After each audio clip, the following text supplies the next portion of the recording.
स्वागत है। और मेरी मेज़ पर ये दोनों रीडिंग्स रखी हुई हैं जो आपको दी गई थी पढ़ने के लिए। तो कितने लोग इसमें से कम आधी सामग्री पढ़ पाए? आधी भी जिन्होंने पढ़ ली हो बता दें। ठीक है। कितने लोग हैं जो एक चौथाई भी नहीं पढ़ पाए हैं? कोई समस्या की बात नहीं है, हम यहाँ पढ़ने के लिए ही बैठे हैं। आप बता देंगे तो मुझे सुविधा रहेगी। अच्छा। और कितने लोग हैं जो समय की कमी के कारण या किसी अन्य वजह से एकदम देख ही नहीं पाए हैं जो ये सामग्री है? बता दीजिए साफ साफ। ठीक है, ठीक है। तो मुझे ऐसा लग रहा था कि ऐसा होगा, तो इसलिए मैं चाहता था कि रजिस्ट्रेशंस भी जल्दी हो जाएं और आपको जो सामग्री दी जाए वो इतनी ज़्यादा रहे भी नहीं।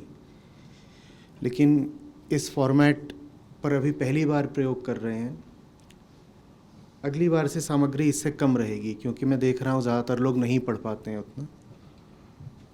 और दूसरा मैं चाहता था कि आपको ये 10 दिन कम से कम पहले मिल जाए, लेकिन शायद ये हुआ है कि ज़्यादातर लोगों ने रजिस्टर ही 10 दिन के भीतर करा है, तो उनको पर्याप्त समय मिला नहीं है।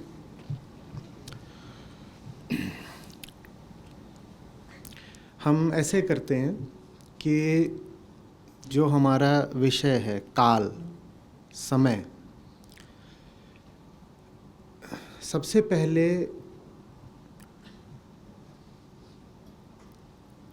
उसका जो सैद्धांतिक पक्ष है वो आपके सामने रख देता हूँ, ताकि एक बुनियाद बन जाए। और उसके बाद फिर आपके प्रश्न ले लेंगे। ठीक है।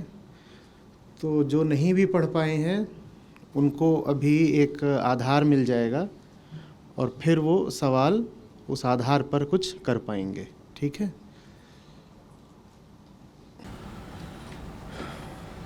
तो शुरुआत वहीं से होगी जहाँ से शुरुआत होती है। ठीक है। जो प्रथम है, प्रधान है, जिसको आदि बिंदु कहते हैं। ठीक। शुरुआत वहाँ से हम करेंगे जहाँ दिक् काल नहीं है। ठीक है। जहाँ कुछ भी नहीं है, न स्पेस है न टाइम है, मात्र एक अद्वैत बिंदु है, द नॉन डुअल ट्रुथ। हम समझना चाहते हैं कि समय क्या है। ठीक है। समय क्या है? समय की बहुत परिभाषाएं होती हैं। विचारकों ने, ऋषियों ने, दार्शनिकों ने समय की तरह तरह की परिभाषाएं देने की कोशिश करी हैं पहले से ही। भारत भर में नहीं, ग्रीस में भी हम पाते हैं कि ये प्रयास करा गया। लेकिन घूम फिर करके जितनी परिभाषाएं हमें मिलती हैं उनके साथ समस्या ये है कि वो साइक्लिक हैं, सेल्फ रेफरेंशियल हैं। समझ रहे? साइक्लिक का अर्थ होता है कि आप किसी चीज़ को उसके ही टर्म्स में परिभाषित कर दें। जैसे कि कोई पूछे कि समय क्या है, तो आप कह दें वो जो घड़ी दिखाती है। फिर कोई आपसे पूछे कि अच्छा 1 घंटा क्या होता है, आप कहें वो जिसमें 60 मिनट होते हैं। तो पूछे अच्छा 60 मिनट होते हैं तो 1 मिनट क्या होता है, आप कहें घंटे का 1/60 भाग। समझ में आ रही बात? किसी ने आपसे पूछा 1 घंटा माने कितना, तो आपने कहा 60 मिनट। ठीक है, बात सुनने में सही लगी। उसने कहा लेकिन ये तो बता दो कि 1 मिनट कितना होता है, तो आपने कह दिया घंटे का 1/60। ये क्या बन गई? तो इसमें कुछ पता नहीं चला, इसमें सिर्फ शब्दों के साथ खिलवाड़ हुआ है, हमें कुछ पता नहीं चला। तो समय की हम एक ऐसी परिभाषा पर आना चाहते हैं जो साइक्लिक ना हो। चक्रीय ना हो, जिसमें हम चक्र में माने चक्कर में ना फंस जाएं, ठीक है। तो उसका हम प्रयास करेंगे, और अगर हम उसको समझ गए तो अध्यात्म के और जीवन के जितने भी हमारे सवाल हैं उन सब को हम उसी परिभाषा के, उसी समझ के आधार पर उत्तर देने की कोशिश करेंगे, ठीक।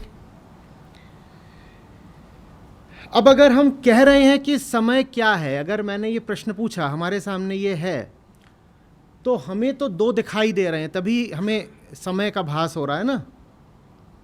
अगर डुअलिटी माने द्वैत हो ही ना, द्वैत का मतलब होता है ये पूरा जो संसार हमें प्रतीत हो रहा है, मैं हूँ, दुनिया है, दुनिया में चीज़ें हैं, दुनिया में सब कार्यक्रम चल रहे हैं, उठना गिरना ऊंच नीच ये सब चल रहा है, तो मैं हूँ और दुनिया है, तभी मुझे लग रहा है कि समय है, ठीक। और मुझे अगर लग रहा है कि समय है तो फिर मैंने प्रश्न पूछा है कि बताइए समय क्या होता है।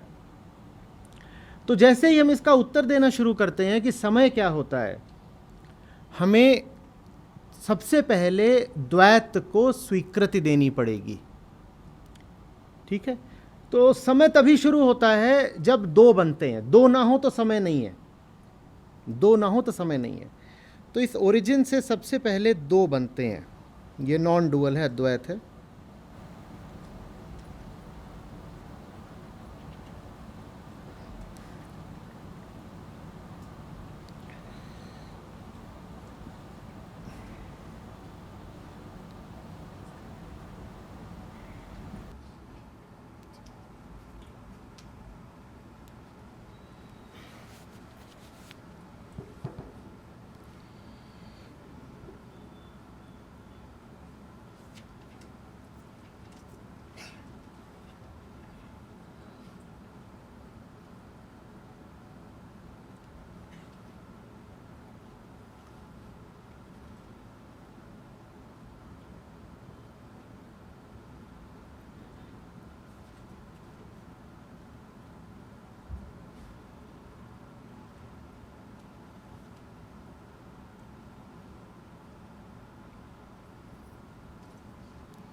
तो शुरुआत होती है हमारे होने की। हमारे होने की शुरुआत ऐसे होती है जब वो जो शून्य है, जो बिंदु है नीचे, ये जो ओरिजिन है, ये दो में बट जाता है। जब ये दो में बट जाता है तो अहम वृत्ति खड़ी हो जाती है, मूल मैं, मूल मैं।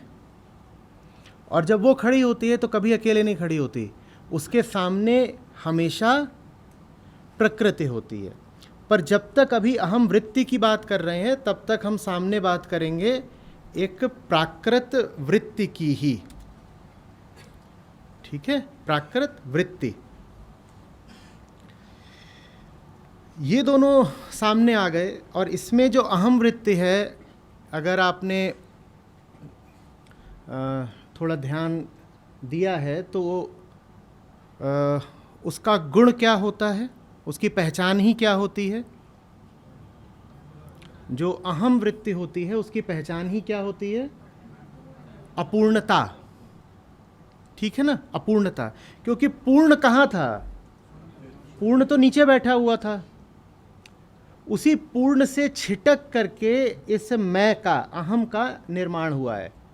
तो जब पूर्ण से छिटक करके कुछ बनोगे आप, तो पूर्ण रह तो गए नहीं ना।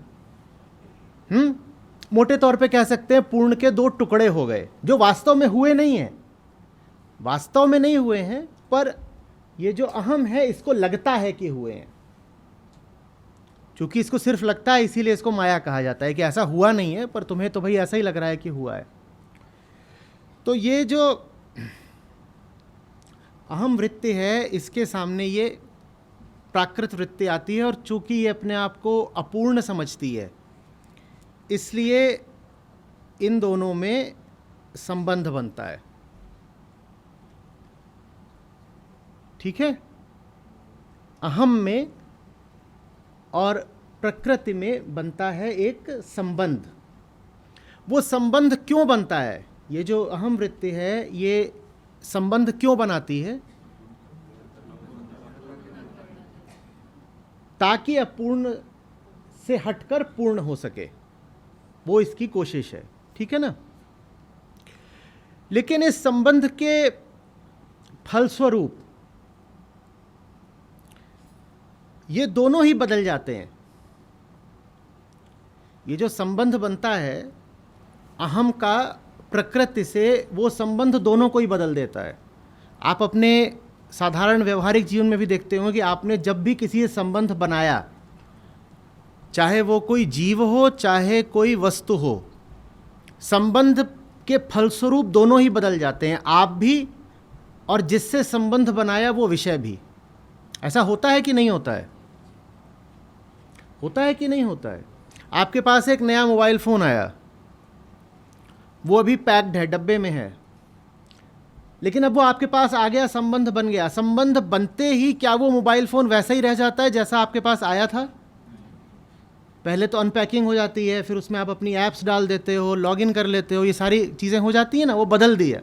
हम जिससे रिश्ता बनाते हैं हो ही नहीं सकता कि उसको बदल ना दें। और जब आपके पास मोबाइल फ़ोन आ गया, तब क्या आप भी वही रह गए जो फ़ोन से पहले थे? आप भी बदल गए ना किसी तौर पे।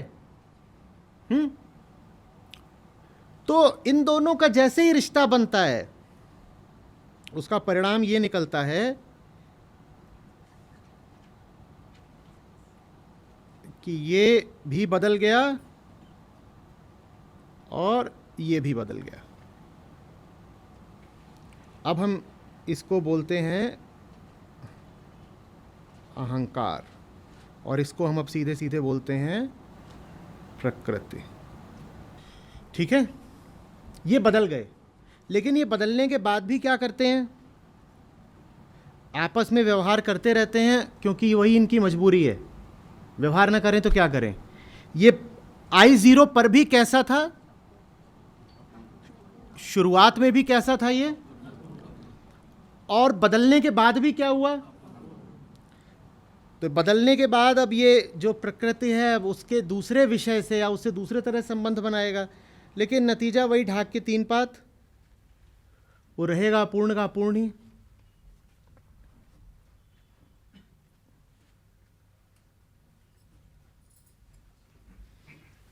ठीक है, तो ये बन गया अब यहां से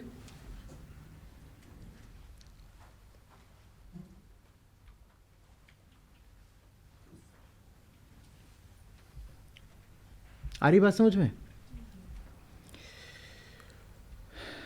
अब ये फिर आपस में करेंगे, अब फिर आगे कार्यक्रम चलता ही रहेगा। इसका कभी अंत होगा? तो इसमें आप समझिए कि कौन सी चीज़ क्या है। ये जो दो आपको हॉरिजॉन्टल रेखाएं या तीर निशान दिख रहे हैं, ये क्या है? ये संबंध है, इसको बोलते हैं द्वैत। ठीक है, ये द्वैत है।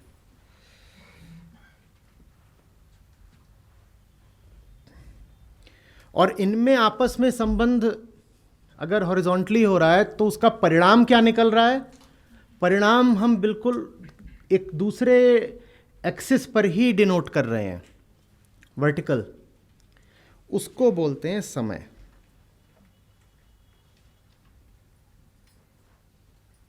टाइम।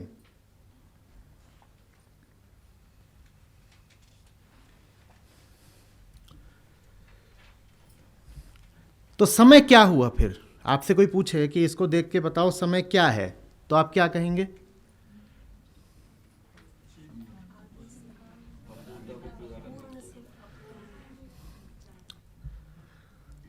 अपूर्ण का अपने प्रति असंतोष ही समय है। अपूर्ण का अपनी स्थिति के प्रति असंतोष ही समय है। Time is dissatisfaction.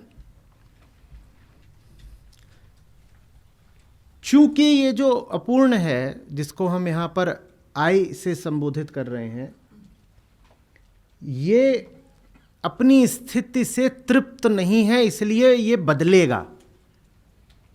उसी बदलाव को ये इंगित करता है समय से। बदलना ही समय है, और बदलने के मूल में क्या बैठा हुआ है? अपूर्णता।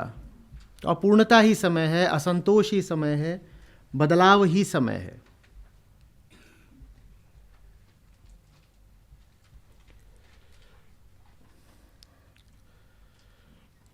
स्पष्ट हो रही है बात? ये समय क्या है? अब ये भी स्पष्ट हो रहा है कि समय लगातार चलता ही क्यों रहता है? क्यों चलता रहता है? क्योंकि हम लगातार अपूर्ण बने ही रहते हैं। हम लगातार अपूर्ण बने ही रहते हैं। जीवित होने का अर्थ ही होता है लगातार संसार के साथ एक क्रिया करते रहना। लेकिन वो जो क्रिया है वो कभी भी ऐसा नहीं होता कि संतोष दे पाए। क्रिया चलती रहती है, असंतोष बना रहता है, और समय की धारा है वो लगातार बहती रहती है, बहती रहती है। अब इसमें जो जीव है उसकी चेतना के लिए क्या स्थान है? हम कहते हैं चेतना माने चुनाव, ठीक? तो इसको आप देख रहे हैं तो इसमें आपको चुनाव का कहाँ क्या महत्व दिखाई दे रहा है? हाँ, अगर संबंध सही है तो जो अगली अवस्था बनेगी, IN या PN, जो भी अगली आपकी अवस्था बनने वाली है, वो ऐसी हो सकती है कि आपको संतुष्टि की ओर भेजे। और सही संबंध की निशानी क्या होगी? सही संबंध की निशानी ये होगी कि उसमें ये जो आदान प्रदान होगा, ये जो दोनों में परस्पर व्यवहार होगा, अहम में और प्रकृति में, वो ज्ञान में होगा। क्योंकि व्यवहार करने वाला तो अहम ही है ना, हो दोनों तरफ से रहा है, दोनों एक दूसरे को प्रभावित कर रहे हैं निश्चित रूप से। आपने खाना खाया, खाना जैसा था वैसा बचा क्या? और आप भी जैसे थे क्या वैसे ही रह गए? तो प्रभावित तो दोनों एक दूसरे को करते हैं, लेकिन आपका खाने से रिश्ता क्या होगा, इसका संबंध एक पक्षीय होता है। प्रभावित दोनों एक दूसरे को करते हैं। एक बार रिश्ता बन गया दो में, प्रभावित दोनों एक दूसरे को करते हैं, लेकिन रिश्ता कैसा बनेगा इसका फैसला करने का अधिकार आपको होता है, खाने को नहीं होता।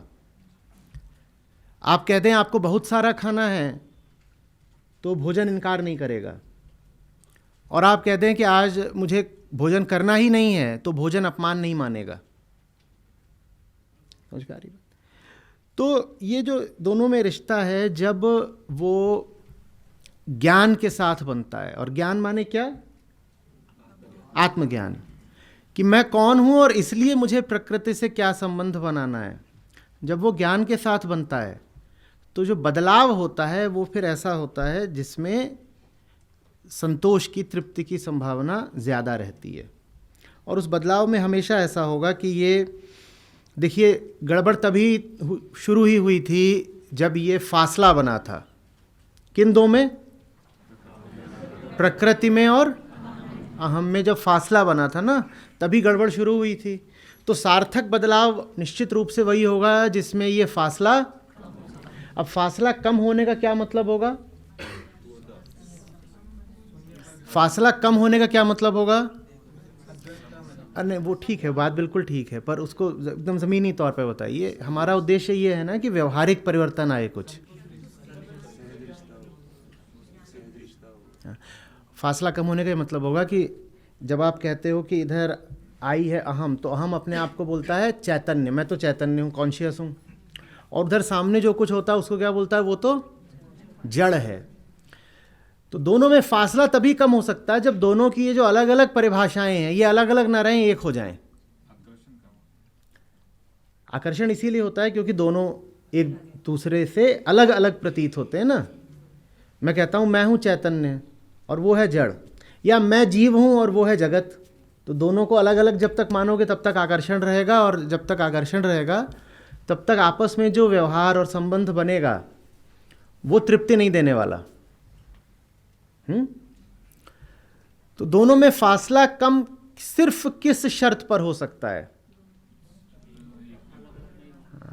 जैसा कि अष्टावक्र समझाते हैं, जब ये जो चैतन्य है ये देख लेता है कि सामने जो प्रकृति है मैं बिल्कुल वैसा ही हूं, मैं झूठ मूठ अपने आप को कहता हूं कि मैं चैतन्य हूं, मैं चैतन्य हूं ही नहीं।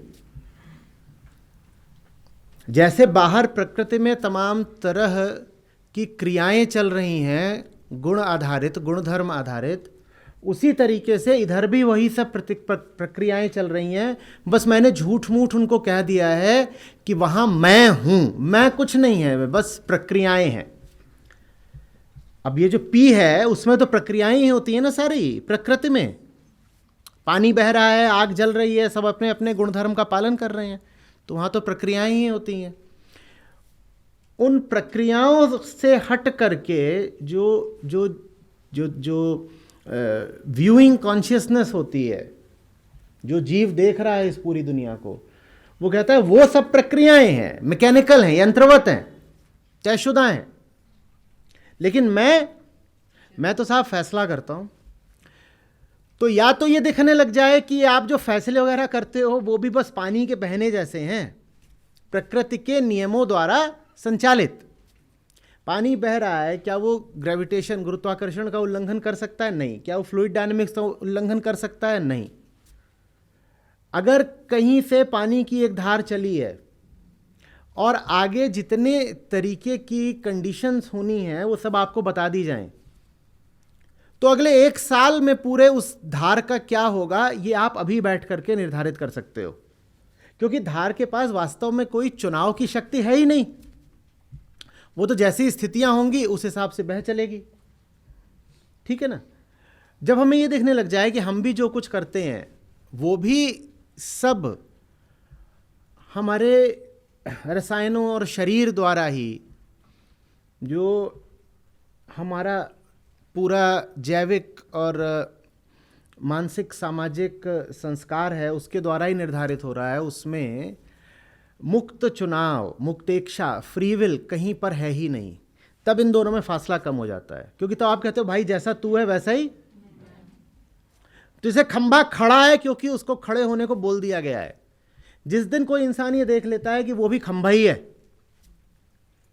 ये खंभा क्या अपनी मर्जी से खड़ा हुआ? नहीं। इसका रंग क्या इसकी अपनी मर्जी का है? नहीं। जो इस पर टेक लगाकर खड़ा है उसने क्या इस खंभे की अनुमति मांगी थी? नहीं। जिस दिन इंसान देख लेता है कि उसमें और खंभे में कोई विशेष अंतर नहीं है, उस दिन ये फासला कम हो जाता है। समझ में आ रही है बात? और उस दिन उस व्यक्ति के लिए फिर समय मिटना शुरू हो जाता है। और दूसरा तरीका ये होता है कि आप कहो कि हूं तो मैं एकदम संस्कारित, लेकिन मेरे भीतर मुक्ति की प्यास है। ठीक है, जीवन मेरा बीत रहा होगा बिल्कुल एक तयशुदा तरीके से, स्क्रिप्टेड तरीके से, लेकिन फिर भी मुक्ति की प्यास तो है ही। और वो जो मुक्ति की प्यास है वो मेरी हर कोशिका में भरी हुई है। और फिर आप देखते हो, कहते हो वो जो मेरी कोशिकाएं हैं तो वो बनी अणुओं से ही, और वो सब अणु वहां भी हैं। तो दूसरे अर्थ में फिर आप कहने लग जाते हो कि जैसा मैं हूं वैसे ही वो है। अगर मुझे मुक्ति चाहिए तो मुक्ति फिर इस खंभे को भी चाहिए। अगर मुझे मुक्ति चाहिए तो इस पूरे अस्तित्व के हर अणु को भी मुक्ति चाहिए, तब भी इन दोनों में फासला कम हो जाता है। कुल मिलाकर बात यह है कि ये जो द्वैत फासला बनाता है जीव में और जगत में, वो फासला ही समय है, वो फासला ही माया है, वो फासला ही मूल भ्रम है। और वो जो इन दोनों के मध्य अंतराल है उसका कारण क्या है? उसी को अज्ञान और अविद्या बोलते हैं। हम स्वयं को नहीं जानते, इसीलिए हम जो हैं उससे बहुत हट करके अपने आप को कुछ मानते रहते हैं। और जब आप अपने आप को जानते ही नहीं तो अपने आप को आप तृप्त कैसे करोगे? कोई सोचिए इतना पगला गया हो, बहुत सटीक उदाहरण नहीं है पर कुछ मदद देगा। कोई इतना पगला गया हो को वो जानता ही ना हो कि उसका मुंह कहाँ पर है, और आप उसके सामने खाना ला करके रखें और वो अपने कान में डालने लग जाए, उसे क्या तृप्ति मिलेगी? आपकी जो भी स्थिति है उस स्थिति को ठीक करने के लिए पहले आपको अपना पता होना चाहिए ना। ठीक वगैरह सब हो सकता है मामला, कोई उसमें समस्या नहीं है, लेकिन आत्म अज्ञान का आलम यह हो कि आप किसी और को ही मैं का नाम देते हो, तो आपको अगर दवाइयां भी दी जाएंगी तो आप वो किसी और को खिला दोगे। आप कहोगे मैं तो वो है, मैं तो वो है, कुछ पता ही नहीं। समझ में आ रही बात? तो समय क्या है, हमने ये परिभाषित करने की कोशिश करी है बिना घड़ी का सहारा लिए हुए, क्योंकि समस्या जब हमारे भीतर है तो समय की भी हमें कोई भीतरी परिभाषा ही देनी पड़ेगी। ठीक है, और समस्या का समय से कुछ तो बड़ा गहरा ताल्लुक है ही, क्योंकि बार बार मुक्ति को जानने वालों ने यही कहकर संबोधित करा है कि हमें काल चक्र से मुक्ति दे दो। प्रार्थना ही यही रही है कि काल चक्र से मुक्ति मिले, काल चक्र से मुक्ति मिले। तो ये जो काल चक्र है ये क्या चीज़ है? काल माने क्या? और काल समझ गए तो मुक्ति समझ जाएंगे, काल को समझ नहीं सकते अहम को समझे बिना, तो ये सब चीज़ें आपस में गुत्थम गुत्था है। इनमें से किसी एक को भी पूरी तरह जान लिया तो फिर सब कुछ पूरी तरह स्पष्ट हो जाता है। इस बात को थोड़ा सा अपने भीतर उतरने दीजिए। आप जीवन से जो भी क्रिया करते हैं, वो क्रिया आपको और आपके द्वारा देखे जा रहे, अनुभव करे जा रहे जीवन को बदल देती है। ठीक है, ये बात एकदम ठीक है ना? इसी बदलाव का नाम, तो समय के मूल में क्या है? ये जो क्रिया है, ये क्रिया ही समय को जन्म देती है ना एक तरह से। समय कहां से आया? आपके बदलने से समय आया। कुछ बदले ना तो समय तो नहीं हो सकता ना। और बदलाव क्यों होता है? क्योंकि आप जगत के साथ इंटरैक्शन करते हो। ये जो जगत के साथ हमारा एंगेजमेंट है ये बदलाव ले आ देता है। आप छोटी सी छोटी चीज को अगर देख भी लेते हो तो बदल जाती है।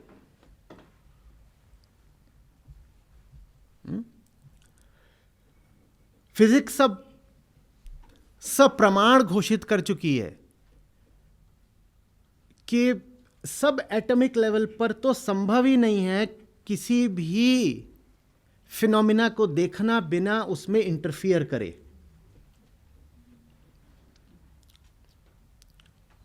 मैक्रो लेवल पर वो पता नहीं चलता।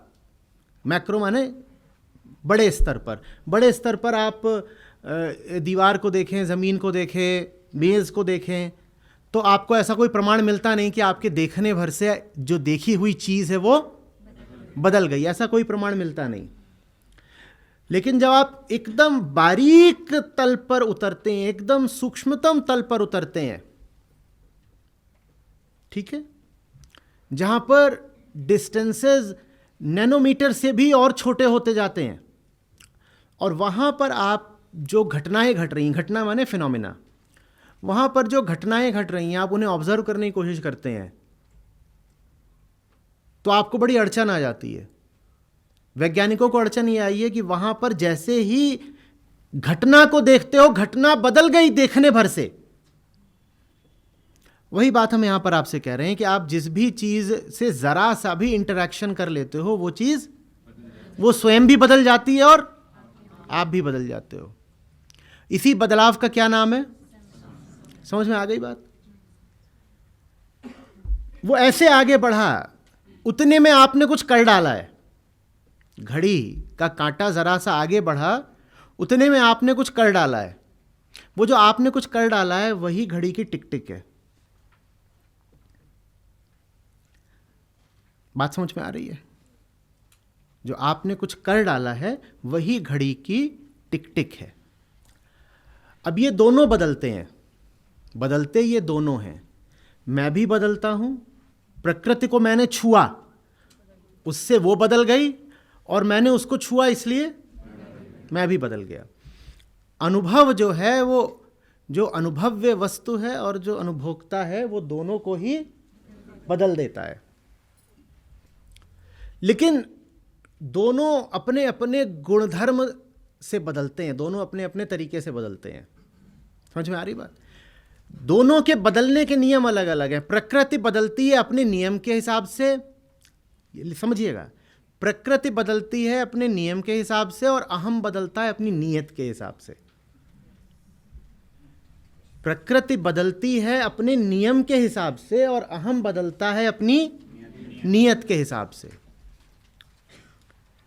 आप किसी से एक कप उधार में लेके आए थे, मान लीजिए यही है, ठीक है, ये गिलास है पानी का, आप इसको किसी से उधार लेकर के आए थे, लेकिन आप इतने लापरवाह निकले कि आपने उसको हाथ में लिया और छोड़ दिया। जैसे ही आपने उसको छोड़ा तो वो तो बदलेगा एक नियम के हिसाब से। उसका क्या होगा? वो टूटेगा, वो छितराएगा। उसका टूटना और छितराना कोई अलौकिक घटना नहीं है, उसके पीछे विज्ञान के नियम है। उसके ठीक कितने बड़े बड़े टुकड़े होंगे और वो टुकड़े कहां कहां जाकर गिरेंगे, ये सब कुछ कौन निर्धारित करता है? प्रकृति के नियम। तो प्रकृति तो बदलती है नियमों के हिसाब से, लेकिन आपने उसको तोड़ दिया। अब उसको तोड़ने से आपके भीतर दो तीन तरह की क्रियाएं हो सकती हैं। आप कह सकते हो, अरे ये तो इसने मुझे दे दिया था बाहर तेल लगा करके, मैं इसका दोस्त हूं तब भी साफ करके गिलास नहीं दे सकता था, गंदी गिलास दे दी, बाहर उसमें तेल लगा हुआ था तभी तो मेरे हाथ से। ये नियत की बात है कि आप क्या बोल रहे हो। एक हो सकता है कि मैं कितना लापरवाह, कितना बेहोश आदमी हूं कि उधार की चीज का भी ख्याल नहीं रख पा रहा, मैंने किसी दूसरे की चीज तोड़ दी, मैं बंदा कैसा हूं। और आप एक दूसरे तरीके से बदल जाओ, तो आपके भीतर क्या परिवर्तन होगा, इस पर प्रकृति का कोई नियम नहीं लागू होता, क्योंकि चेतना और प्रकृति होते दो अलग अलग आयाम हैं। दोनों मिले जुले हैं, दोनों लगातार एक दूसरे से क्रिया कर रहे हैं। वो क्रिया भले ही अज्ञान में हो रही है, लेकिन हो तो रही है लगातार, लेकिन हैं दोनों अलग अलग। प्रकृति के नियमों को कोई नहीं बदल सकता और भीतर सिर्फ नियत का खेल चलता है। वहां पर कोई आके कोई कमाल, कोई जादूगरी नहीं दिखा सकता। कोई आपको बड़ी से बड़ी बात बता दे, जीवन आपको बड़े से बड़ा सबक दे दे, चाहे सदमा दे दे, आप उससे क्या सीखोगे और आप कैसे परिवर्तित होगे, ये तो बात आपकी नीयत की है। प्रकृति में चमत्कार नहीं चल सकते और भीतर चमत्कार के अलावा कुछ चल नहीं सकता।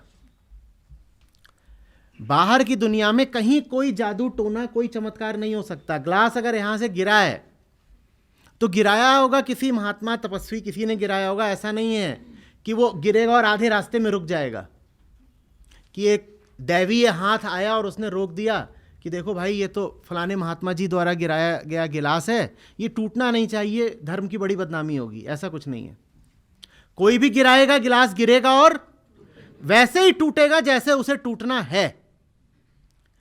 विज्ञान के नियम कुछ और नहीं होते, वो प्रकृति के नियमों को ही गणित की भाषा में रख दिया जाता है। इसीलिए विज्ञान कोई नियम बनाता नहीं है, बस प्रकृति में जो नियम चल रहे होते हैं उन्हें खोजता है, डिस्कवर किए जाते हैं। आप उसको चाहे कुछ भी बोल दो, आप न्यूटन्स लॉज बोल दो, आप कुछ और बोल दो, आप कहो गैलीलियो ने, उनके नियम नहीं हैं, वास्तव में नियम प्रकृति के हैं। हाँ, श्रेय उनको ये है कि उन्होंने उनको खोजा और कोडिफाई करा, वैज्ञानिक ढंग से उनको लिपिबद्ध कर दिया। ठीक है ना? नहीं तो सेब तो गिरते रहते, लोगों को कभी यह समझ में ना आता कि इसके पीछे एक गूढ़ सिद्धांत है। न्यूटन ने ऐसा नहीं करा था कि सेबों को गिराना शुरू करा, और न्यूटन से पहले सेब गिरा ही नहीं करते थे। समझ में आ रही बात? तो विज्ञान का काम है प्रकृति में जो कुछ चल रहा है उसका खुलासा कर देना, और उसको एक इस तरीके से लिख देना कि सूत्र में प्रिडिक्टेबिलिटी आ जाए। प्रिडिक्टेबिलिटी क्या होती है? कि सूत्र ऐसे लिख दिया गया कि अब आप पहले से ही बता सकते हो क्या होने वाला है। तो बहुत ऊंचा पेड़ है, उससे अभी अभी अगर सेब गिरा है तो आप बता दोगे कितनी देर में जमीन पे गिरेगा। ठीक है ना? सूत्रों का काम ये होता है। सूत्र कुछ नया काम नहीं करते, लेकिन फिर भी बहुत महत्वपूर्ण काम करते हैं। तो विज्ञान चलता है, माने प्रकृति चलती है अपने नियमों पर, उन्हें कोई नहीं बदलता। कभी भी सोचिएगा नहीं कि बाहर की दुनिया में आप कोई परिवर्तन ला पाएंगे सिर्फ अपने भीतर की दिव्यता के द्वारा। वैसे नहीं होता। भीतर जो भी परिवर्तन आते हो वहीं आते हैं। कहाँ आते हैं? वो भीतर आते हैं, भीतर आते हैं। ठीक है? तो ये जो P0 से P1 और फिर P2 और P3 की यात्रा है वो बहुत नियमबद्ध और बहुत रेखीय माने लीनियर होती है। तो उसको बोलते हैं क्रोनोलॉजिकल टाइम। वो है प्राकृतिक समय जो कि एक रेखा में चलता है, क्योंकि वो निर्धारित होता है किससे? नियत से नहीं। बोलिए बोलिए। तो ये जो P0 P1 P2 है ये एकदम एक लीनियर प्रोग्रेशन है। ठीक है? और इसके अंतरालों को आप डिनोट कर सकते हैं क्रोनोलॉजिकल टाइम बोल करके। लेकिन ये जो I0 I1 I2 है इसका कुछ भरोसा नहीं। आपको बिल्कुल नहीं पता कि I0 से I1 में कितना अंतराल बीत जाएगा भीतरी। हमने कहा ना, कप आपके हाथ से गिरा, बिल्कुल हो सकता है कि उससे आपके आंतरिक स्थान पर कोई फर्क ना पड़े। आपको मैं क्या कर सकता हूं, कप का काम है गिरना, कितने दिन चलेगा, एक्सपायरी डेट आ गई थी, कुछ भी हो सकता। आप कह सकते हो कि गलती मेरे दोस्त की थी, उसने तेल लगा कप दे दिया। और आप ये भी कह सकते हो कि ये कप नहीं गिरा है, ये जो टूटा है ये मेरा जीवन है, ये आईना है जो टूटा है भीतरी, ये दर्पण है, मेरी शक्ल दिखा रहा था, टूट गया, इससे पता चलता है मैं भीतर से कितना छितराया हुआ हूं। ठीक है ना? तो ये जो भीतर ये जो बदलाव हैं I0 से I1 से I2, इसको हम कहते हैं, इस चेंज को हम कहते हैं साइकोलॉजिकल टाइम। बाहर जो चल रहा है वो है प्राकृतिक समय, भीतर जो चल रहा है वो है साइकिक समय, मानसिक समय। प्राकृतिक समय पर किसी का कोई बस नहीं चलेगा। घड़ी के कांटों को रोकने वाला कोई पैदा नहीं हो सकता। जितने पैदा होते हैं वो घड़ी के कांटों के वशीभूत होते हैं। घड़ी के कांटों पर किसी का बस नहीं चलता। लेकिन आपके भीतर जो चल रहा है वो तो आपकी नीयत से संचालित है ना। तो सारा अध्यात्म बस उसको वश में करने का विज्ञान है। आपके भीतर जो चल रहा है वो जगह तो आपकी बादशाहत है, आपकी अपनी फीफडम है। तो वहां सब ठीक होना चाहिए। समझ में आ रही है बात? दो तरह की अब समझिए प्रलय होती हैं। एक प्रलय होती है प्राकृतिक, जहां चूंकि सब कुछ मिट गया, इसीलिए ये जो पी था ये आकर के आई में घुस गया, पी ही नहीं बचा, बाहर कुछ है ही नहीं। जैसे बिग बैंग का अगर आप बिल्कुल आरंभिक बिंदु ले लें, जब कुछ भी नहीं था, जब कुछ भी नहीं था, स्पेस टाइम भी नहीं था, बस इतना एक बिंदु है, इतना छोटा बिंदु है, इसको आप स्पेस नहीं बोल सकते, तो उसको आप कह सकते हो प्रलय की स्थिति है कि कुछ भी नहीं है। जब कुछ भी नहीं है तो भी आई और पी एक हो जाएंगे, क्योंकि पी है ही नहीं। तो यानी क्रोनोलॉजिकल टाइम रुक जाए तो भी सारा जो बवाल है वो रुक जाएगा, है ना? जिसको आप प्रलय कहते हो, कभी कहते हो कयामत कह देते हो, कि भाई बाहर का पी नहीं बचा तो सारा झंझट मिट गया। हम क्या बोल रहे थे कि हमारा सारा दुख दर्द इन दोनों के बीच का संबंध और फासला है। अगर ये जो बाहर है ये बचेगा ही नहीं तो कोई फासला भी बचेगा क्या? तो एक तो तरीका ये है कि हो जाए प्रलय, सब नाश हो जाए, सारा संसार ही मिट जाए तो सारे दुख मिट जाएंगे। अच्छा तरीका है, लेकिन उसमें समस्या ये है कि वो जो बाहर की दुनिया है, पी की दुनिया, उस पर किसी का कोई बस। तो भैया कब प्रलय होगी कि नहीं होगी हमें? तो इंसान क्या करे? हमें तो जीना कुल मिला के 50-80 साल है, हम क्या करें? एक तो ये है कि आई ये है, पी ये है, ये खत्म हो गया तो दोनों एक हो गए, ये बचे ही नहीं ना, तो बस ये बचा तो फासला खत्म। तो फिर दूसरा तरीका क्या हो सकता है स्वभावतः? आई खत्म हो जाए। तो क्रोनोलॉजिकल टाइम खत्म नहीं करा जा सकता है, खत्म होगा भी तो भैया हमें नहीं मालूम कब खत्म होगा, लेकिन साइकोलॉजिकल टाइम खत्म। तो सारे अध्यात्म का उद्देश्य क्या है? ये जो भीतर चल रहा है मामला, जो भीतर हम लगातार एक से दूसरे होते रहते हैं, एक पहचान से दूसरी पहचान, एक विचार से दूसरा विचार, एक भाव से दूसरा भाव, एक रिश्ते से दूसरा रिश्ता, एक आशा से दूसरी आशा, एक जगह से दूसरी जगह कूद फांद, ये सब समाप्त हो जाए। हम भाई उसी को तो नियंत्रित कर सकते हैं ना जिस पर हमारा बस चलता है, इस पर हमारा बस नहीं चल सकता। हम अभी यहाँ बैठे हैं, भूकंप आ जाए तो भूकंप ये थोड़ी कहेगा कि देखो भाई यहाँ पर कोई अच्छा आध्यात्मिक कार्यक्रम हो रहा है, इसको मत गिराना। कुछ नहीं पता। हम ये ज़रूर कर सकते हैं कि भूकंप आए तो भी भीतर बहुत ज़्यादा खलबली ना मचे, ये हम कर सकते हैं। अध्यात्म यही करता है। अध्यात्म कहता है देखो जहाँ तुम्हारा बस चल सकता है उस जगह पर तुम्हारी सत्ता रहनी चाहिए। रही बात दुनिया की, तो दुनिया को तो बड़े से बड़ा राजा भी नहीं जीत पाया। जिनको लगा भी कि उन्होंने बड़ी बादशाहत पा ली है, वो भी जाकर के हुए तो ढेर ही। ये सारी बातें अब एक दूसरे से गुथी हुई लग रही हैं। सब समझ में आ रही है बात ये?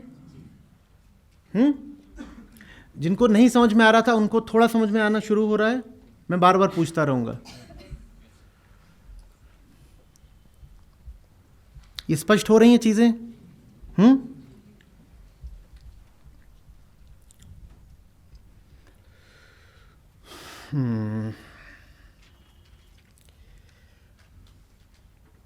तो आपके अब सवाल ही लें, वहीं से पता लगना शुरू होगा कि बात क्या है। उदित देखिए, सवाल लीजिए।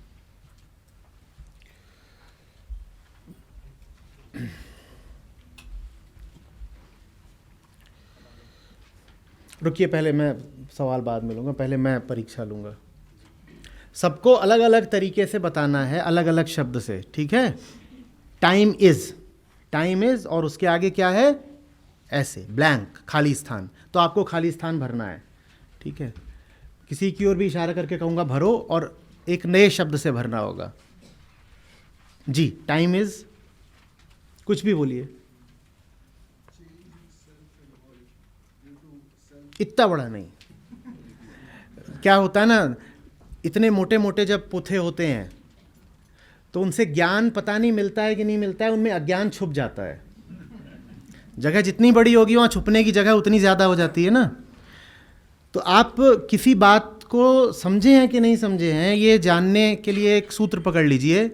क्या आप उसे एक या दो शब्द या कम शब्दों में व्यक्त कर सकते हैं?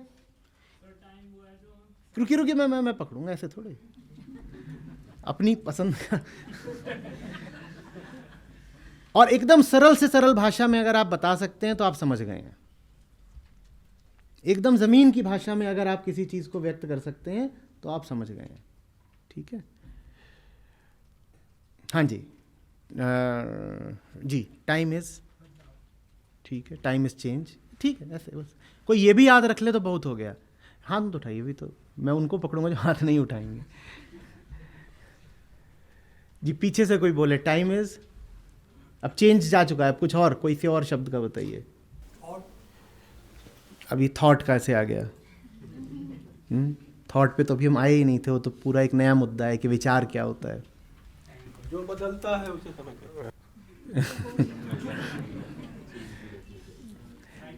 अभी सिलेबस के अंदर रहिए, सिलेबस के अंदर। Time is movement from incomplete, बस मूवमेंट, ठीक है, मूवमेंट। डिससैटिस्फैक्शन, हमसे प्रकृति का संबंध। हाँ, ठीक है, अच्छा, ठीक है, कह सकते हैं, ठीक है, ठीक है, बहुत बढ़िया, बहुत अच्छे। डिस्टेंस, फासला, बहुत अच्छा। विशेष, कामना, बहुत अच्छा। और हाँ, ठीक है, वृत्ति, ठीक है, हाँ। और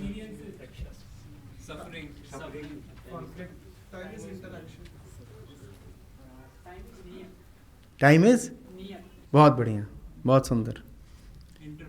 देखिए, सबसे अच्छे जवाब वो होते हैं जो सबसे काम के हों, ठीक है ना। ज्ञान की भी परिभाषा यही है कि अगर उपयोगी है तब तो कहिए कि वो ज्ञान है। ऐसे ज्ञान का कोई मूल्य नहीं जिसका कोई उपयोग नहीं है। तो एब्स्ट्रैक्ट बातें करने से हमें कोई प्रयोजन नहीं है। उससे बस ये होता है कि बुद्धि बहुत प्रसन्न हो जाती है। बुद्धि को लगता है कि मैं कुछ हूँ, देखो मैंने कितनी बड़ी बात कर दी। पर हमें बुद्धि को नहीं प्रसन्न करना है, हमें उस समस्या को हल करना है जिससे हम ग्रस्त हैं।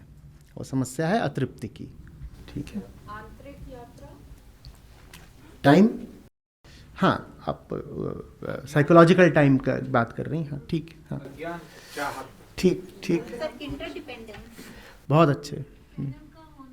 ये जो इंटरडिपेंडेंस आपने बोल दिया अभी, इसके लिए जो महात्मा बुद्ध का बड़ा सुंदर शब्द है, प्रतीत्य समुत्पाद। वो उसको बोलते हैं को डिपेंडेंट ओरिजिनेशन। ये और ये दो हैं, और ये दोनों आपस में ऐसे करते हैं क्रिया, और उससे कुछ और ही निर्मित हो जाता है। इससे जिन लोगों ने समाजशास्त्र या दर्शन शास्त्र पढ़ा है उन्हें कुछ याद आ रहा है? ये दो है आपस में करते हैं, उससे एक तीसरा निर्मित हो जाता है। हाँ, ठीक है। तो ये दो हैं जो आपस में कुछ किसी तरीके का एंगेजमेंट करते हैं, कुछ इनकी गड़बड़ झाला इनका चलता है, और उससे कुछ और ही निर्मित हो जाता है। तो जिसको आप डायलेक्टिकली बोला करते हो, क्या? थीसिस, एंटीथीसिस और सिंथेसिस। तो उसका संबंध टाइम से है सीधे सीधे। और distance from origin, distance from origin, ठीक। अहम का होना, मेरा होना ही समय है, ठीक, बहुत बढ़िया। मूल भ्रम, बिल्कुल ठीक। फंडामेंटल इल्यूजन, एकदम ठीक है, कॉज एंड इफेक्ट, ठीक। कॉज एंड इफेक्ट, बिल्कुल ठीक, बिल्कुल ठीक। कॉज एंड इफेक्ट पर आप आगे याद दिलाएगा, हम बात करेंगे कि क्या वास्तव में कोई कॉज कोई इफेक्ट होता भी है, या बस ऐसे गोल गोल घूम रहे हैं और उस गोल घूमने में लगता है कि एक चीज़ दूसरी चीज़ की कॉज है। क्या ऐसा कह सकते हैं कि साइकोलॉजिकल टाइम बंधन है और फिजिकल टाइम उस बंधन से मुक्त होने के लिए साधन हो सकता है?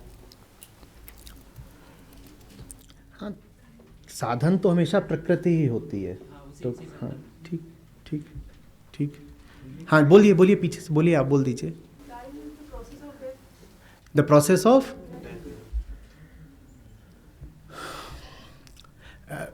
Coming to death from life या moving from death to death,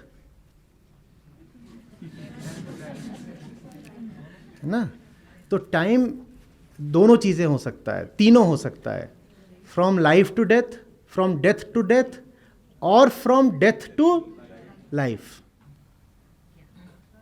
हाँ, नियत की बात है, नियत की बात है। बदलाव तो तीनों में निहित है, नियत की बात है कि आप उसका उपयोग कैसे कर रहे हैं। सर मेरा जीवन काल, मेरे होने का काल, वो भी तो समय है, तो अहम है वो। आपके होने का जो समय है, माने जब आप कहते हो कि शरीर है, वो प्रकृति का नियम है। आप उसको जो गिनते हो तो पाते हो ना कि वो एक हमेशा एकदम सीमा में है, एक नियमबद्ध सीमा में है। कोई होगा बड़े से बड़ा कुछ भी 600 साल तो नहीं जीता ना, 150 साल भी नहीं जीता कोई। जहाँ कहीं भी आप पाओ कि तयशुदा नियम है जो चेतना के हिसाब से बदलते नहीं, तुरंत जान लीजिएगा कि मामला प्राकृतिक है। तो इसीलिए देह का जो जीवन है उसको जानने वालों ने कहा इसको जीवन मत कहो, ये तो बस प्रकृति का नियम है। जीवन शरीर में नहीं है, जीवन कहाँ है? जीवन चेतना में है। शरीर तो ऐसा ही है कि जैसे पेड़ से सेब गिरा है तो एकदम निश्चित होता है ना कितनी देर बाद आकर के जमीन पे गिरेगा। आप चढ़ जाओ कुतुब मीनार पे और वहां से एक पत्थर नीचे को फेंको, फेंकने से पहले ही आपको पता है ना ठीक कितने सेकंड में नीचे गिरेगा, इतने दशमलव इतने सेकंड में ये नीचे गिर जाएगा। तो इंसान का जो जीवन है, शारीरिक जीवन, वो बिल्कुल कुतुब मीनार से नीचे फेंके गए, बस वहाँ पर एकदम पता होता है 6.2 सेकंड में ये इतना नीचे पहुँच जाएगा। यहाँ थोड़ी सी वेरिएबिलिटी होती है कि 60 भी हो सकता है, 80 भी हो सकता है, और कोई सूरमा है तो 100 चल जाएगा बहुत। चेतना भी तो देह में ही होती है। चेतना जो देह में होगी, अब इसके हिसाब से बताइए वो क्या है? ये जो आपने ये बनाया था ना कि चेतना देह में है, वो चीज़ क्या है? उसमें चेतना कहाँ है?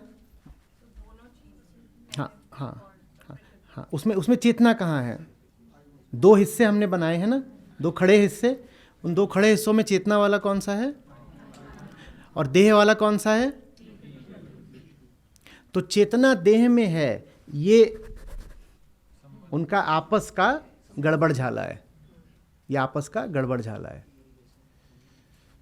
किसी ने बड़े रोचक तरीके से कहा था, उन्होंने कहा था कि देखिए समाज इतना पगला है कि कोई पुरुष किसी स्त्री के साथ संबंध बना ले और दोनों का ब्याह ना हुआ हो तो हम कह देते हैं कि अवैध संबंध है। कोई पुरुष किसी स्त्री से संबंध बना ले और उनका ब्याह वगैरह नहीं हुआ है तो हम कहने लग जाते हैं इलिसिट रिलेशनशिप है, यही सब कहते हैं ना, अवैध है अवैध है। कह रहे जानने वालों से पूछो तो कहेंगे कि एक ही पुरुष है और उसका क्या नाम है? चेतना, वो आई, और एक ही स्त्री है, उसका क्या नाम है? तो एक ही अवैध संबंध है दुनिया में, उसका क्या नाम है? Body identification. ये है, ये स्त्री है, और जो भीतर बैठा है वो कौन है? पुरुष है, और उसने कह दिया कि ये मेरी है। ये है इलिसिट रिलेशनशिप, अवैध संबंध। लेकिन समाज इस संबंध को तो कभी अवैध कह ही नहीं पाता। कोई बार बार बोलता रहे मैं देह हूं, मैं देह हूं, वो बिल्कुल नहीं बोलता कि ये तुम किस गंदे रिश्ते की बात कर रहे हो। हाँ? इसकी जगह वो दूसरी बातों को बार बार बोलता रहेगा कि ये गैर कानूनी या सामाजिक या जैसा भी रिश्ता है निंदनीय। तो जैसे जैसे आप की गहराई बढ़ती है वैसे वैसे जो रिश्ता आपके लिए सबसे अवांछित होता जाता है वो कौन सा है? देह भाव। पुरुष कौन है और स्त्री कौन है? और उसका नर और नारी से कोई लेना देना नहीं, उसका मेल फीमेल से संबंध नहीं है। ये यहाँ पे कोई एंटी महिला वाली बात नहीं हो रही है। तो एक नारी की देह में भी ये क्या है? ये प्रकृति। और आपके भीतर जो बैठा है वो कौन है? तो इसमें बात यहाँ पर सेक्स की माने लिंग की नहीं हो रही है, ये बात किसी और तल की हो रही है। ठीक है ना? इन दोनों में ये जो 2 तरफ का है ये नहीं होना चाहिए। जब तक वो चलता रहेगा तब तक जो साइकोलॉजिकल टाइम है वो चलता रहेगा।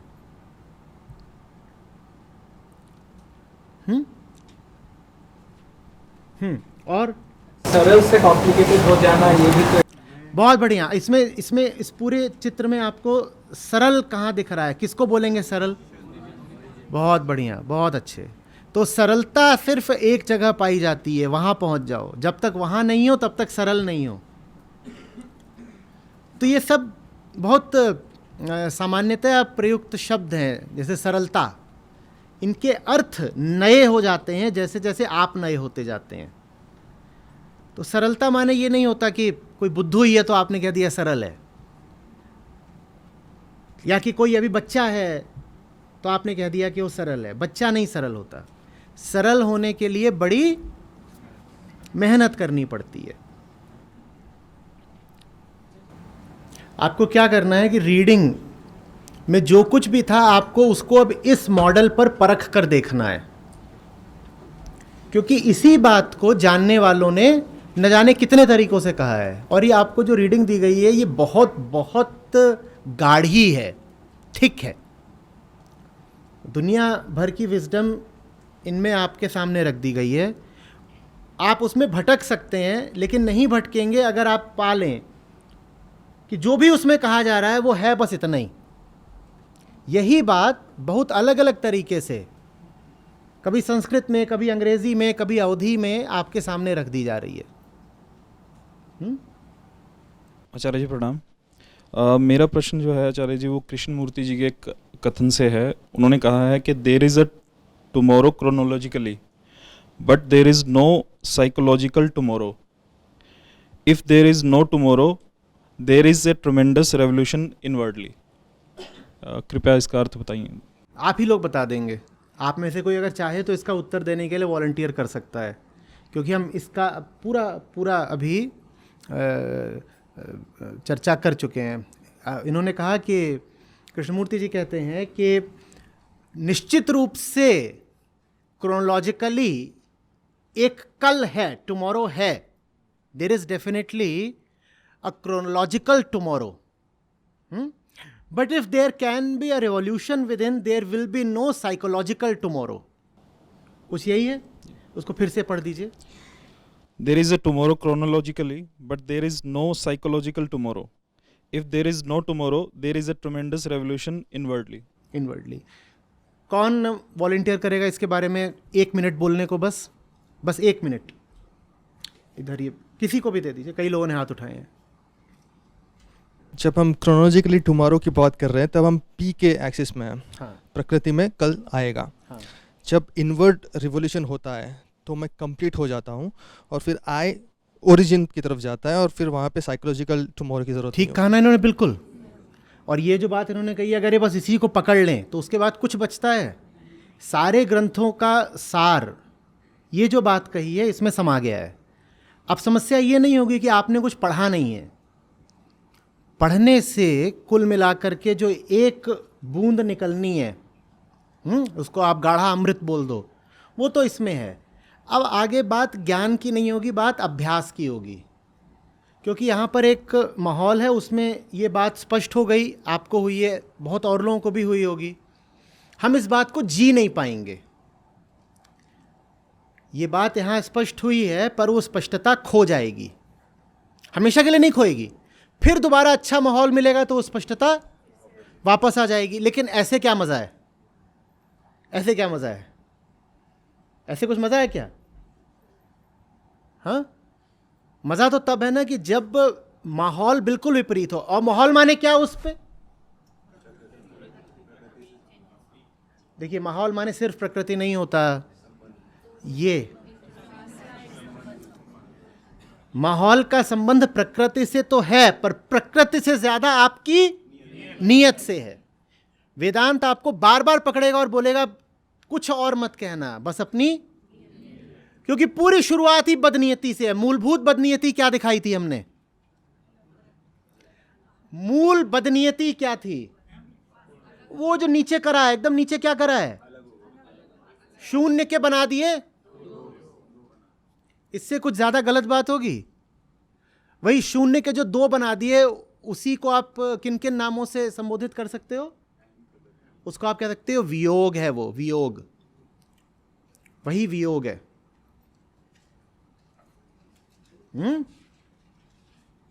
उसी को आप कह सकते हो बेईमानी, ईमान से हटना। उसी को आप कह सकते हो सत्य द्रोह, सत्य से द्रोह करना। उसी को आप इनफिडेलिटी या बेवफाई भी कह सकते हो। वो है बेवफाई। बेवफाई वो है नीचे। वो बहुत बाद की बेवफाई है जिसको हम समाज में और फिल्मों में देखते हैं और कहते हैं फलाना बेवफा निकला। वो होगी बेवफाई, पर वो बहुत छोटी और बहुत बाद की है। जो सत्य द्रोह है वो कौन सा है? बोलिए बोलिए। अद्वैत से द्वैत का निर्माण ही पहली बेवफाई है। जो है उससे उसको कल्पित कर लेना जो नहीं है, वो है फंडामेंटल इनफिडेलिटी।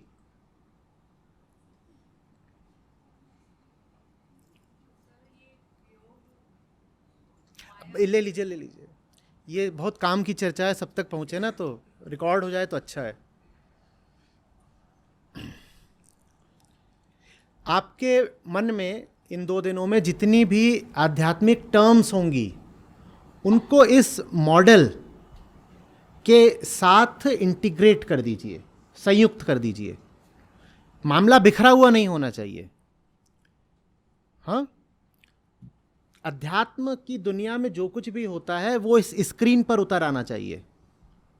जी सर क्षमा चाहती हूँ, पर ये बहुत ही स्वाभाविक से प्रश्न आया जी, कि जी, जी। जब आपने कहा वियोग शब्द का यूज़ किया तो मुझे लगा कि अद्वैत से द्वैत का निर्माण और वियोग हुआ, तो क्या ये वियोग ज़रूरी था और इसकी आवश्यकता इस माया जाल के लिए था, सब कुछ जो माया का निर्माण हुआ?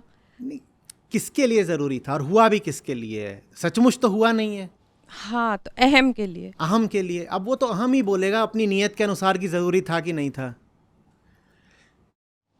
जी। अब वो मुजरिम के कटघरे में खड़ा हुआ है, उससे जज पूछ रहा है क्या चोरी ज़रूरी थी? अब वो कह सकता है हाँ ज़रूरी थी, मेरी माँ बीमार थी। ये तो नीयत की बात है और इसमें कोई भी और व्यक्ति निर्णेता नहीं हो सकता, क्योंकि बेवफाई का फैसला किसने करा है? बेवफाई का फैसला किसने करा है? वो तो हमने करा है। तो हम ही बता सकते हैं कि ज़रूरी था कि नहीं था। तो चेतना के स्तर पे जब ये बोध हो जाता है और आप प्रकृति से वापस मिल जाते हैं तो सारे खेल समाप्त।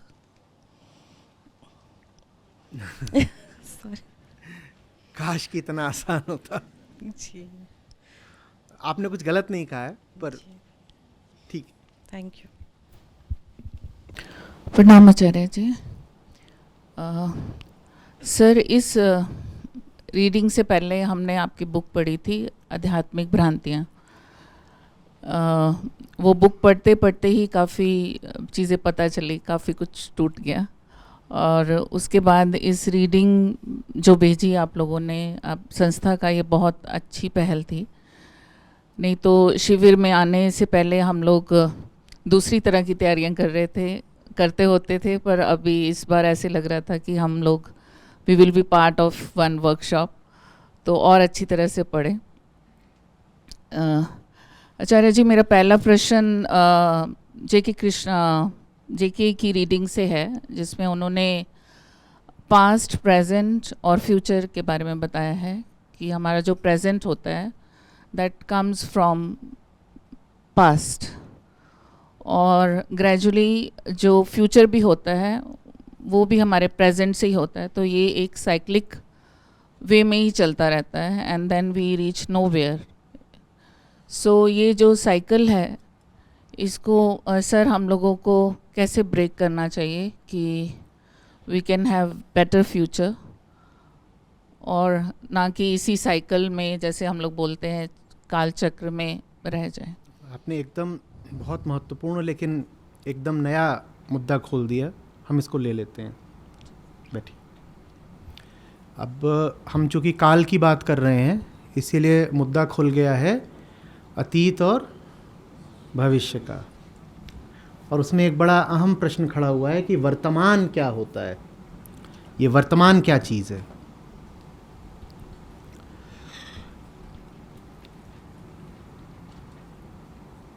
वर्तमान सिर्फ उसको बोलते हैं वो जो नीचे बैठा हुआ है, उसके अलावा कुछ नहीं वर्तमान है। कौन है वर्तमान? वो जो बोध बिंदु है, वो जो आदि बिंदु है, सबसे नीचे अद्वैत स्थल, सिर्फ वही है वर्तमान।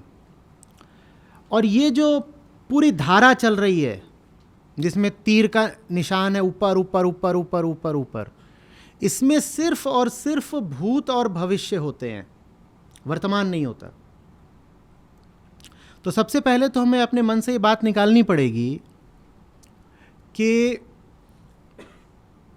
समय एक धारा जैसा होता है जिसमें आप अवस्थित हैं, और आपसे पीछे जो कुछ है उसे भूत कहते हैं, आपके आगे जो कुछ है उसे भविष्य कहते हैं, और आप जहाँ पर हैं उसे वर्तमान कहते हैं। एकदम गलत है, इस बात को लिख लीजिए और काट दीजिए, क्योंकि जो पॉपुलर कंसेप्शन ऑफ प्रेजेंट है वो यही है, मैं समय में हूं, मुझसे पीछे जो कुछ है उसे कहते हैं पास्ट, और जो पास्ट है वो बदल नहीं सकता, और मुझसे आगे जो है वो है भविष्य, और भविष्य अनजाना होता है। सामान्यतः हमारा ऐसा ही सिद्धांत होता है ना कि अतीत में जो कुछ है वो सब जाना हुआ है, भले ही हमें ना पता हो, पर वो निश्चित है, और आगे जो कुछ है उसका पता नहीं, अनंत संभावनाएं होती हैं, तो हम सोचते हैं ये करें कि वो करें, ऐसे वैसे ये चलता है। और अपने आप को हम कहते हैं कि हम जहाँ हैं वो प्रेजेंट है, वर्तमान है। नहीं, ऐसा नहीं है। तो ये जो पूरी आप धारा देख रहे हैं, ये धारा समय की है, और समय की धारा में वर्तमान जैसा कुछ होता ही नहीं है। वर्तमान वो है जो समय की धारा से निरपेक्ष है। माने वर्तमान सिर्फ तब है जब समय की धारा वहां पी की तरफ बहती रहे और ये जो आई की धारा है ये रुक जाए। वर्तमान सिर्फ तब है जब ये जो प्रकृति की धारा है वो बहती रहे। प्रकृति की धारा में आपको क्या मिलेगा? भूत मिलेगा और भविष्य मिलेगा।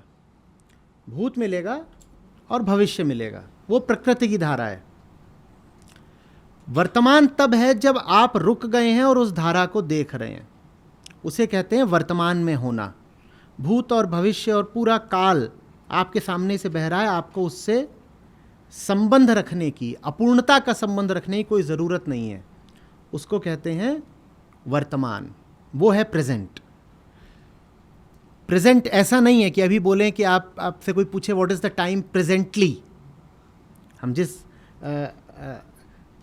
आशय में प्रेजेंटली शब्द का इस्तेमाल करते हैं उसका वर्तमान से कोई संबंध नहीं है। तो बताइए बीइंग इन द प्रेजेंट का क्या अर्थ हुआ? बीइंग इन द प्रेजेंट का क्या अर्थ हुआ?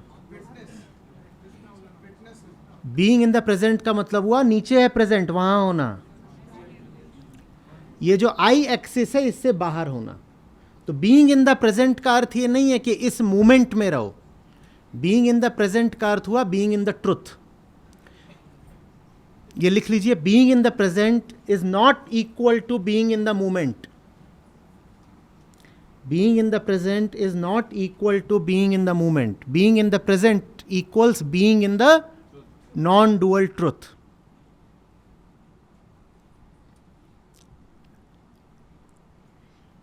और इसीलिए प्रेजेंट में होने के लिए ज़रूरी है कि ये जो आई है ये स्थिर हो जाए। स्थिर हो जाएगा तो शून्य हो जाएगा। तो वर्तमान में होने के लिए ज़रूरी है कि आप ना हो। आप हैं तो वर्तमान नहीं हो सकता। आप हैं तो या तो अतीत की स्मृतियां होंगी या भविष्य की, वर्तमान नहीं रह पाएगा। आपने देखा है हम जब भी होते हैं तो क्या होता है?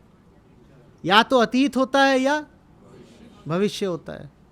सत्य नहीं होता है, क्योंकि सत्य होता तो आपको अतीत और भविष्य से इतना संबंध रखने की ज़रूरत पड़ती नहीं। इतना भी नहीं बोलूँगा, ऐसा संबंध रखने की ज़रूरत। बात क्वालिटी की है, किस तरह का संबंध रख रहे हो। हम किस तरह का संबंध रखते हैं अतीत से और भविष्य से? अतीत मुझे पहचान देगा और भविष्य मुझे तृप्ति देगा। रुक के सोचिएगा, क्या यही हमारा संबंध नहीं है? देह कहां से आई? धर्म कहां से आया? मान्यताएं कहां से आई? भाषा कहां से आई? नाम, लिंग, रिश्ते। तो अतीत मुझे क्या दे रहा है? अस्तित्व दे रहा है, दैहिक भी। और तो मेरी पूरी पहचान मैं लेता हूं, और मेरी सारी कामनाएं कहां बैठी होती हैं? यही तो अहम का काम है ना, पीछे से अपनी पहचान उठाना और आगे से अपने लिए तृप्ति मांगना, संतोष मांगना, पूर्णता मांगना। ये लक्षण सत्य के नहीं है। जो अतीत से अपनी पहचान उठा रहा है वो सत्य का प्रेमी नहीं हो सकता। अतीत सुनते ही कौन सा शब्द दिमाग में आ जाना चाहिए? प्रकृति, जिसको अतीत से बहुत सरोकार है। मेरे दादा 5 गांवों में सबसे बड़े जमींदार थे। होती है कि नहीं होती है फूलने वाली बात? कह रहे तुम्हारी तो दौलत नई नहीं है, हम खानदानी हैं। ये व्यक्ति सत्य का प्रेमी नहीं हो सकता, क्योंकि इसके पास अतीत माने प्रकृति, अतीत में बड़े स्वार्थ हैं। ये अतीत हटा देगा तो जमींदारी गिर जाएगी, इसकी जमींदारी गिर जाएगी, जिएगा कैसे? और जो जमींदारी के दम पे जी रहा है वो सत्य का प्रेमी नहीं हो सकता। तो उसकी वो जो कूद फांद है, I0, I1, I2, I4, वो चलती रहेगी, अनंत चलेगी। और ये तो जो हमने मॉडल बनाया है ये बहुत सिंपलिस्टिक है। आप सारी कूद फांद इसमें दिखाएं तो वो मॉडल इतना बड़ा हो जाएगा। ये तो उसको हमने एकदम रिड्यूस करके इतना रख दिया है। समझ में आ रही बात? यही बात भविष्य के अरमानों पर लागू होती है। भविष्य सारा कहाँ है?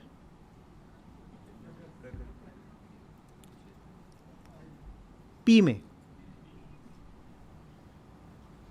मुझे चाहिए अभी, वहां से और चाहिए, कल ले लूंगा। ये जो पी का पूरा पसार है, इससे मुझे अभी और चाहिए। आज नहीं मिला कोई बात नहीं, कल दोबारा धावा डालेंगे। 20 बार प्रयास करेंगे, डटे रहेंगे, पीछे मत हटना बच्चू। ये आदमी सत्य का प्रेमी नहीं हो सकता। समझ में आ रही बात? वर्तमान का अर्थ है ये जो बाईं तरफ का खेल है ये रुक जाए, वो खेल रुक गया है। और इधर वाले खेल को तो कोई रोक नहीं सकता।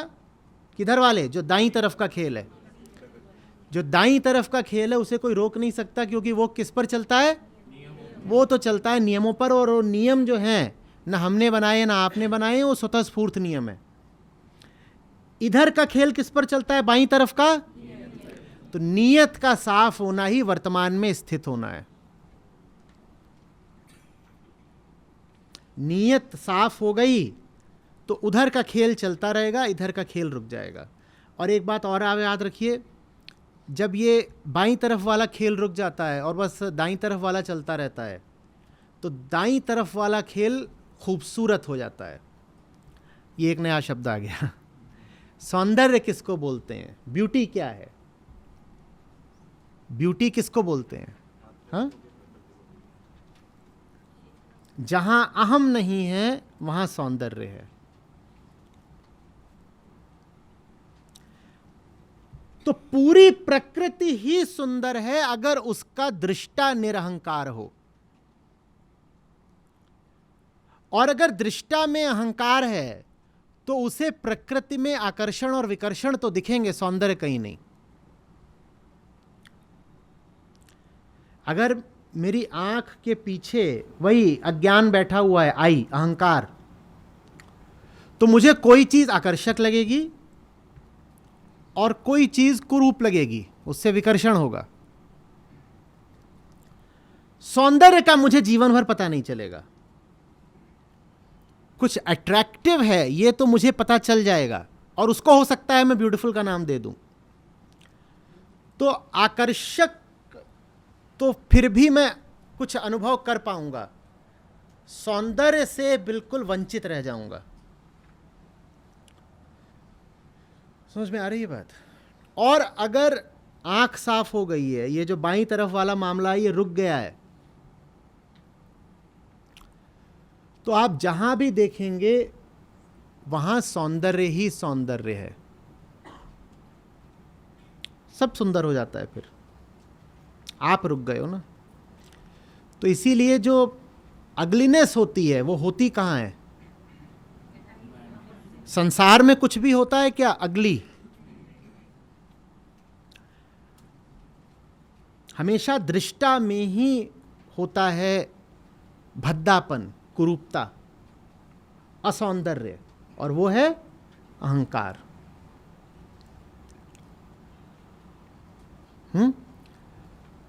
तो सामाजिक तौर पे हम कहते हैं कि जो कुछ आकर्षक दिखता है उसकी ओर खिंच गए, उसको हम बोल देते हैं प्रेम। वही बात अध्यात्म में भी लागू होती है। सामाजिक तौर पे, साधारण तौर पे हमें जो कुछ आकर्षक दिख गया उसकी ओर खिंचने को हम प्रेम बोल देते हैं। अध्यात्म में वो जो नीचे बैठा हुआ है सत्य, उसके प्रति निष्ठा को प्रेम कहते हैं, और मात्र उसी को सुंदर कहते हैं, वही नीचे वाले को। सत्य ही सुंदर है, उसके अलावा कुछ सुंदर नहीं है। अब सत्य कहीं से पकड़ में तो आएगा नहीं, तो जहां निरहंकारिता है वहां सत्य है। तो सत्य कहां मिलता है? तो जानने वालों ने कहा है कि वो कोई चीज तो है नहीं कहीं मिल जाए, लेकिन जहां देखो कि मामला आई से हट रहा है वहां कह देना कि उस देह में ही सत्य है, उसी देह में सत्य है। और जो अलग है उसका दर्शन, अलग माने जो देखा नहीं जा सकता, जिसको इंद्रियां लक्ष्य नहीं कर सकती, उसको अलग कहते हैं। तो जो अलग है उसको लक्ष्य करना हो तो वो वहां मिलेगा जहां अहंकार ना हो। गा दीजिए।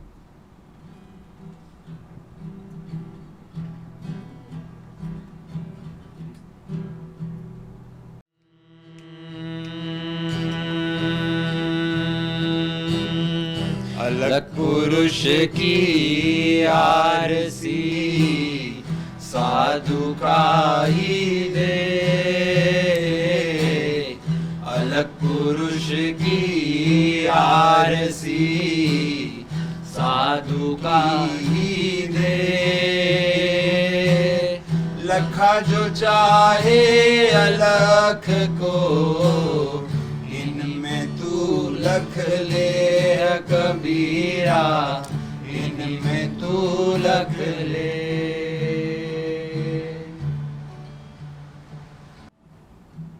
ठीक है। सौंदर्य वहां खोजिए जहां साधुता हो।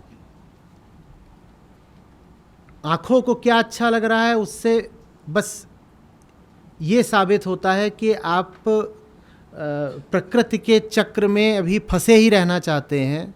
आप जान ही नहीं रहे हैं कि वहाँ फंस के कुछ मिल नहीं जाना है।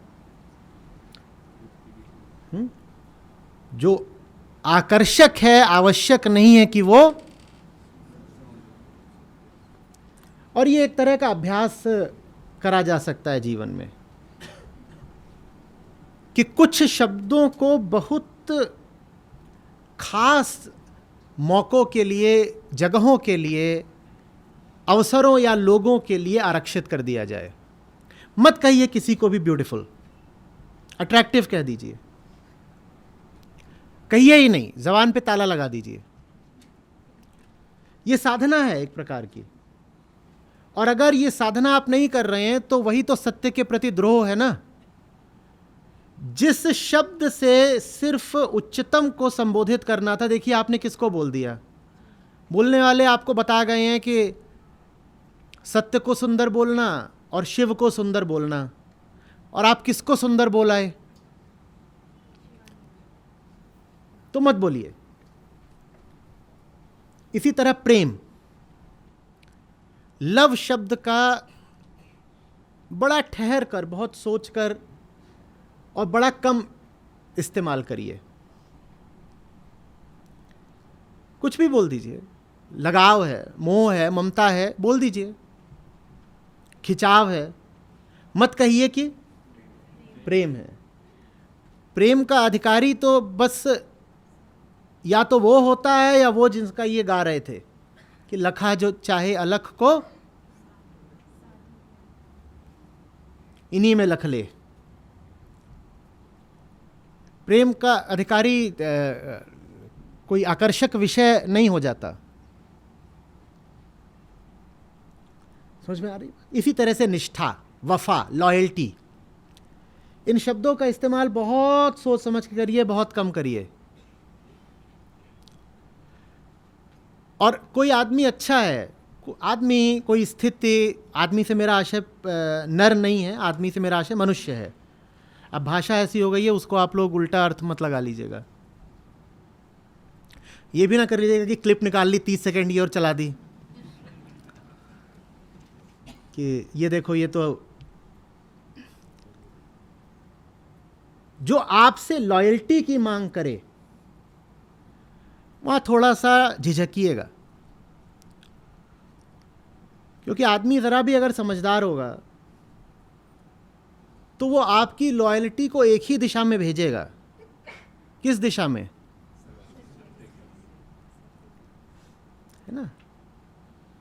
यार दम लगाना ही है अगर और वफा दिखानी ही है तो ज़रा सही दिशा में दिखाओ।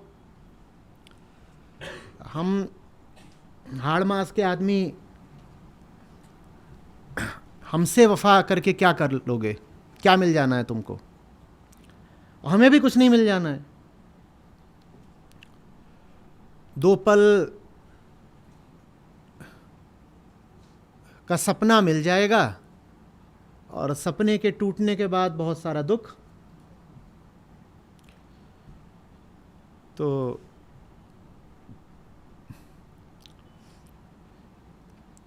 इसलिए उपनिषदों को जब आप पढ़ें तो उसके साथ संत कवियों की रचनाओं को पढ़ना भी बहुत ज़रूरी है, क्योंकि उपनिषदों के ऋषि तो थे वैज्ञानिक।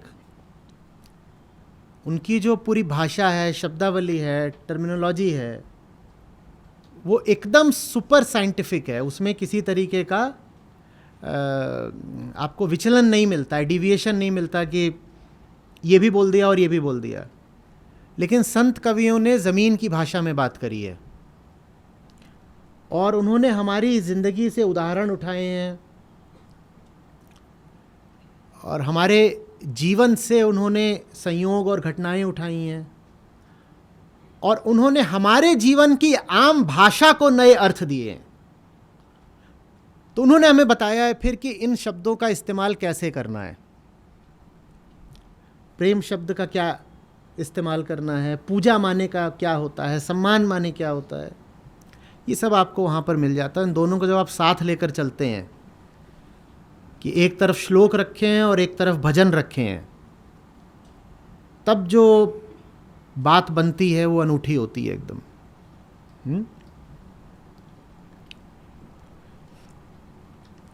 भूत भविष्य वर्तमान, ये बात स्पष्ट हो गई है सबको। हमारे जीवन में क्या कुछ भी वर्तमान जैसा होता है आमतौर पर? तो कोई ना कहे कि वर्तमान में मैं यहां कार्यरत हूं। वर्तमान जैसा कुछ नहीं होता। अच्छा बताइए, वर्तमान में मैं क्या आपके सामने बैठा हूं? जल्दी बोलिए। आध्यात्मिक तल पर तो छोड़िए, जो बाएं तरफ का है डंडा, इसको तो छोड़िए। अगर आप दाएं तरफ की भी बात करोगे तो भी ये बात गलत है कि मैं आपके सामने बैठा हूं। कारण बताए देता हूं। आप मुझे देख पा रहे हैं, इसमें एक टाइम लैग है। ये तो आप सबने सुना ही हुआ है कि सूरज की रोशनी को आप तक पहुंचने में 8-10 मिनट लग जाते हैं, सुना है ना? तो भाई सूरज आप तक पहुंचे 8-10 मिनट लगता है। मेरी बात भी आप तक पहुंचे या मेरा दृश्य आप तक पहुंचे, उसमें भी कुछ तो समय लगता होगा ना। माने जब तक आपको लगता है कि आपने मुझे देखा, उतनी देर में मैं कुछ और हो गया। तारों के बारे में हम ये जानते हैं, बहुत सारे तारे इतनी दूर होते हैं हमसे, इतनी दूर होते हैं, इतनी दूर होते हैं कि जब तक आप तक उनकी रोशनी पहुंचती है तब तक हो सकता है कि वो तारा मिट चुका हो। तो आप उस तारे को देख रहे हो और वो तारा है ही नहीं,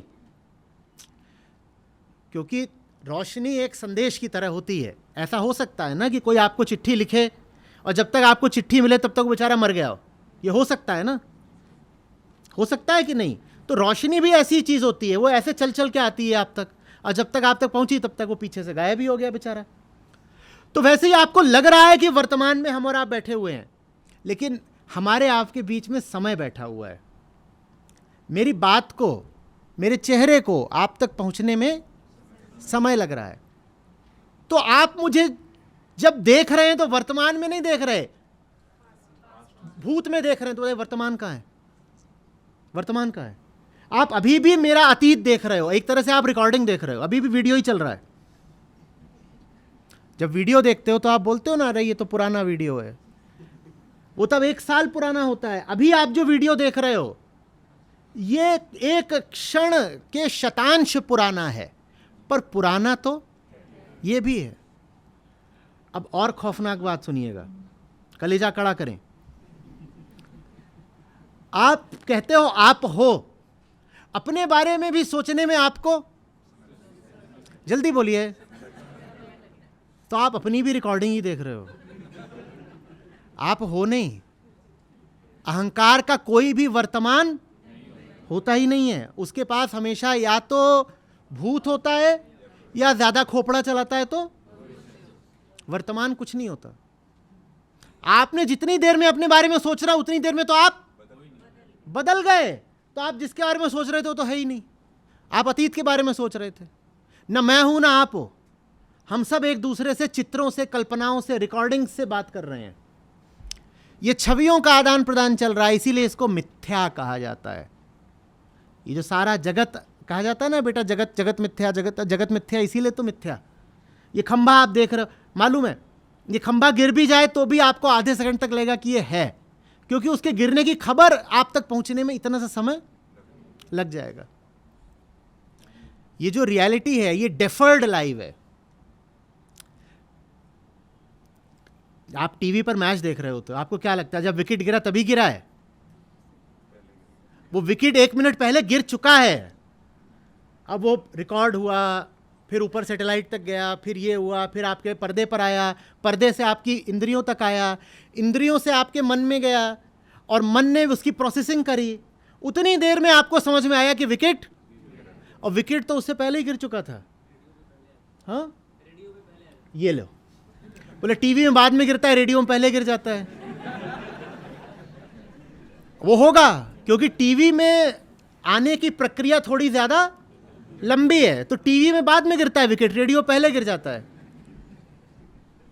और जो स्टेडियम में बैठा है उसके लिए और पहले गिर गया, और जो बैट्समैन खड़ा हुआ है उसके लिए और पहले गिर गया, और स्वयं विकेट के लिए विकेट और भी पहले गिर गया। तो बताइए रियल किसको बोलें? सब कुछ तो अतीत में चल रहा है, सब कुछ अतीत में चल रहा है। एक बहुत विचित्र स्थिति पैदा हो सकती है कि विकेट कीपर बहुत शार्प हो। क्रिकेट तो आपको पता है ना। अब गिल्ली उड़ी, ये कीपर ने तो देख ली, पर अभी एम्पायर नहीं देख पाया क्योंकि दूरी ज्यादा है, 22 गज का फासला है। तो कीपर के देखे तो विकेट, अंपायर की देखी गिरा ही नहीं। इतनी देर में कीपर ने अपील भी कर दी और अंपायर ने बोल दिया नॉट आउट, क्योंकि अंपायर तक अभी ये सूचना पहुंची ही नहीं है कि बेल डिस्प्लेस हो चुकी है। हाइपोथेटिकल है, पर समझो ये एक थॉट एक्सपेरिमेंट है एक तरह का, क्योंकि टाइम गैप है भाई।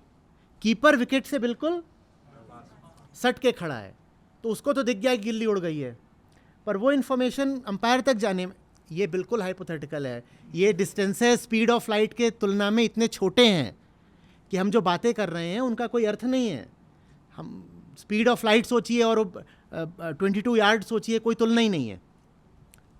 लेकिन फिर भी समझो, ऐसा बिल्कुल हो सकता है कि सारी अंपायरिंग गलत हो जाए। इसने अपील करी, अंपायर कह रहा है अभी गिल्ली तो गिरी नहीं, तो अंपायर ने बोल दिया नॉट आउट। फिर थर्ड अंपायर तक बात गई, उसने कहा ये तो आउट। हम हमेशा अतीत में ही जीते हैं, वर्तमान जैसा। जेके इसीलिए बार बार बोला करते थे कि जहां थॉट आ गया वहां टाइम आ गया। आप में से किसी ने बोला मतलब टाइम क्या है, तो आपने बोला थॉट। अब समझ में आ रही बात? आप जिसको भी कहते हैं परसेप्शन या एक्सपीरियंस, उसमें हमेशा क्या होता है, एक टाइम लैग होता है, क्योंकि उसमें विचार बीच में होता है। विचार माने यही नहीं कि थिंकिंग, जो मेंटल एक्टिविटी है उसको थॉट बोलते हैं, भले ही उसमें कॉन्शियस थिंकिंग इन्वॉल्व हो चाहे ना हो। तो उसको थॉट मत बोलिए, मेंटेशन बोलिए, मेंटेशन। जहां कहीं भी माइंड इन्वॉल्व है वहां टाइम इन्वॉल्व है, और अगर टाइम इन्वॉल्व है तो प्रेजेंट कहां है? t = 0 तो हमें कभी बोलो, मिलता ही नहीं। स्पष्ट हो रही है बात? तो हम छवियों में जीते हैं। ये सब कुछ जो हमें प्रतीत हो रहा है वो प्रतीत ही हो रहा है मात्र, वो है नहीं। ठीक है, वर्तमान सिर्फ उसके लिए संभव है जो जाकर बैठ गया है एकदम वहां आधार में। अब उसको जो कुछ प्रतीत हो रहा है उससे लेना देना नहीं रहा, वो अपनी पहचान के लिए समय पर आश्रित नहीं रहा। वर्तमान में कौन जी रहा है? जो अपनी पहचान के लिए समय पर आश्रित नहीं है। इसके अलावा वर्तमान में जीने का कोई तरीका नहीं है।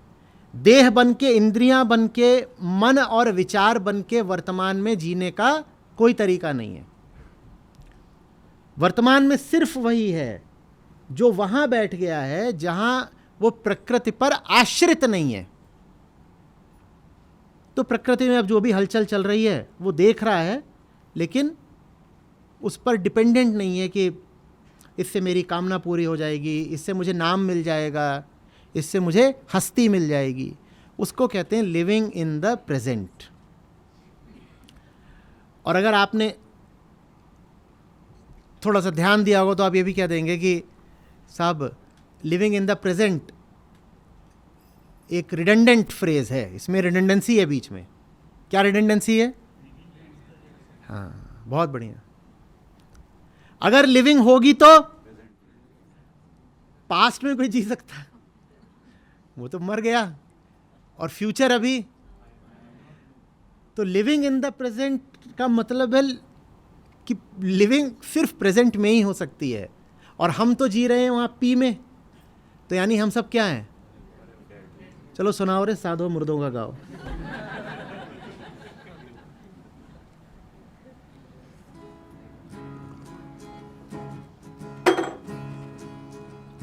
साधो रे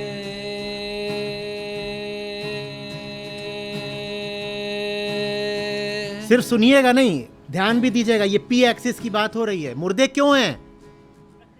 क्योंकि प्रकृति में है। साधो रे ये मुर्दों का गान,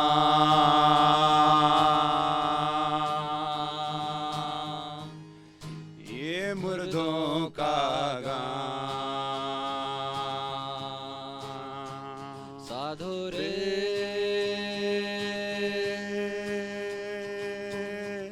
ये मुर्दों का गान,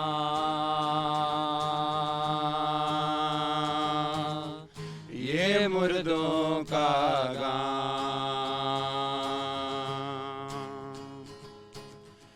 9 मरी है 10 मरी है,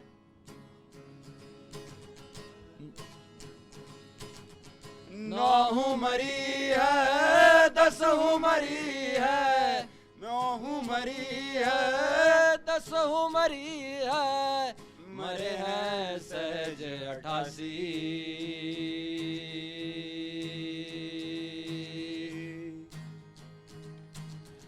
मरे हैं सहज 88।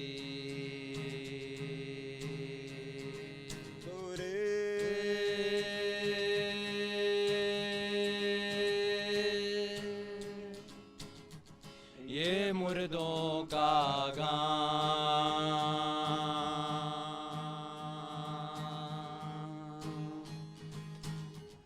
ये मुर्दों का गान।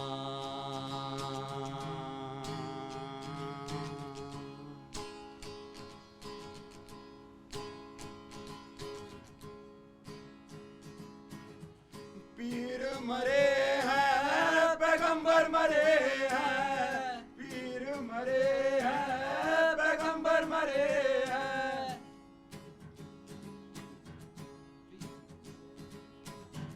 पीर मरे हैं पैगंबर मरे हैं, पीर मरे हैं पैगंबर मरे हैं, मरे हैं वैद और रोगी, मरे हैं वैद और रोगी। साधु रे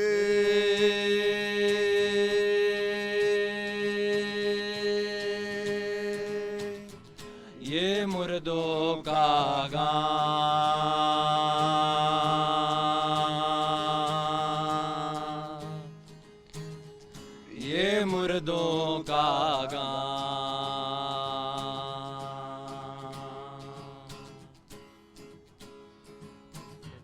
33 कोटि देवता मरी है, देवता मरी है। 33 कोटि देवता मरी है, 33 कोटि देवता मरी है। बड़ी है काल की बाजी,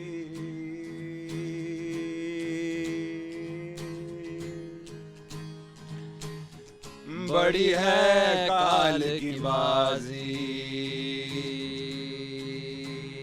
साधु रे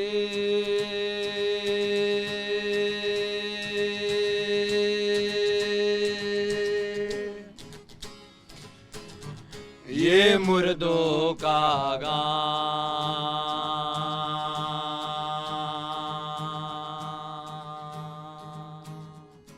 ये मुर्दों का गान।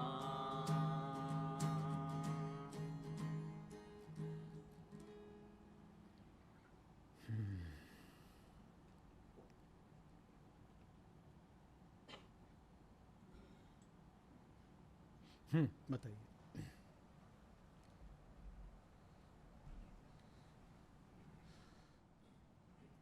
प्रणाम आचार्य जी।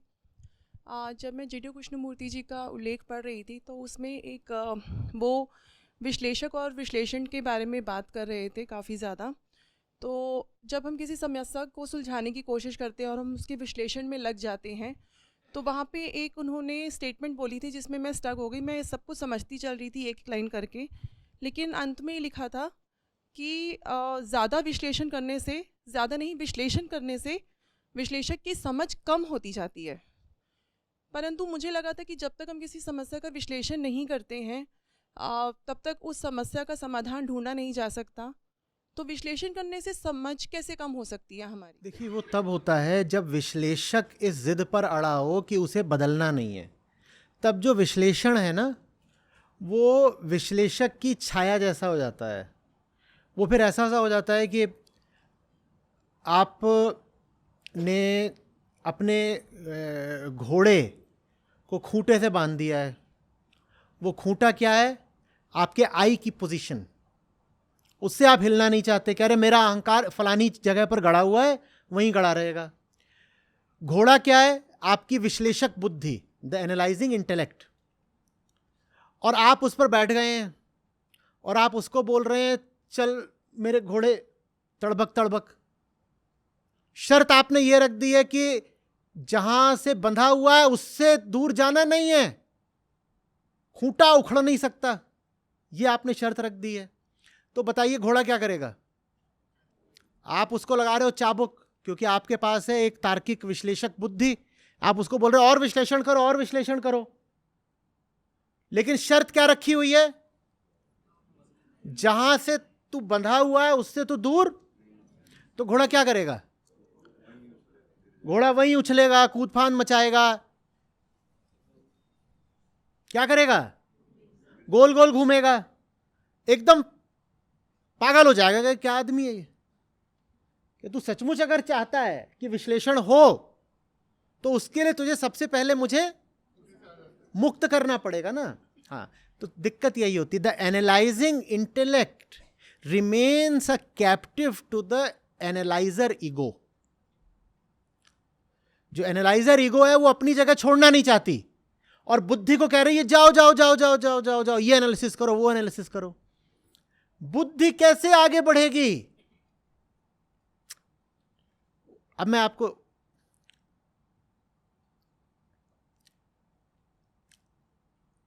आपके घर में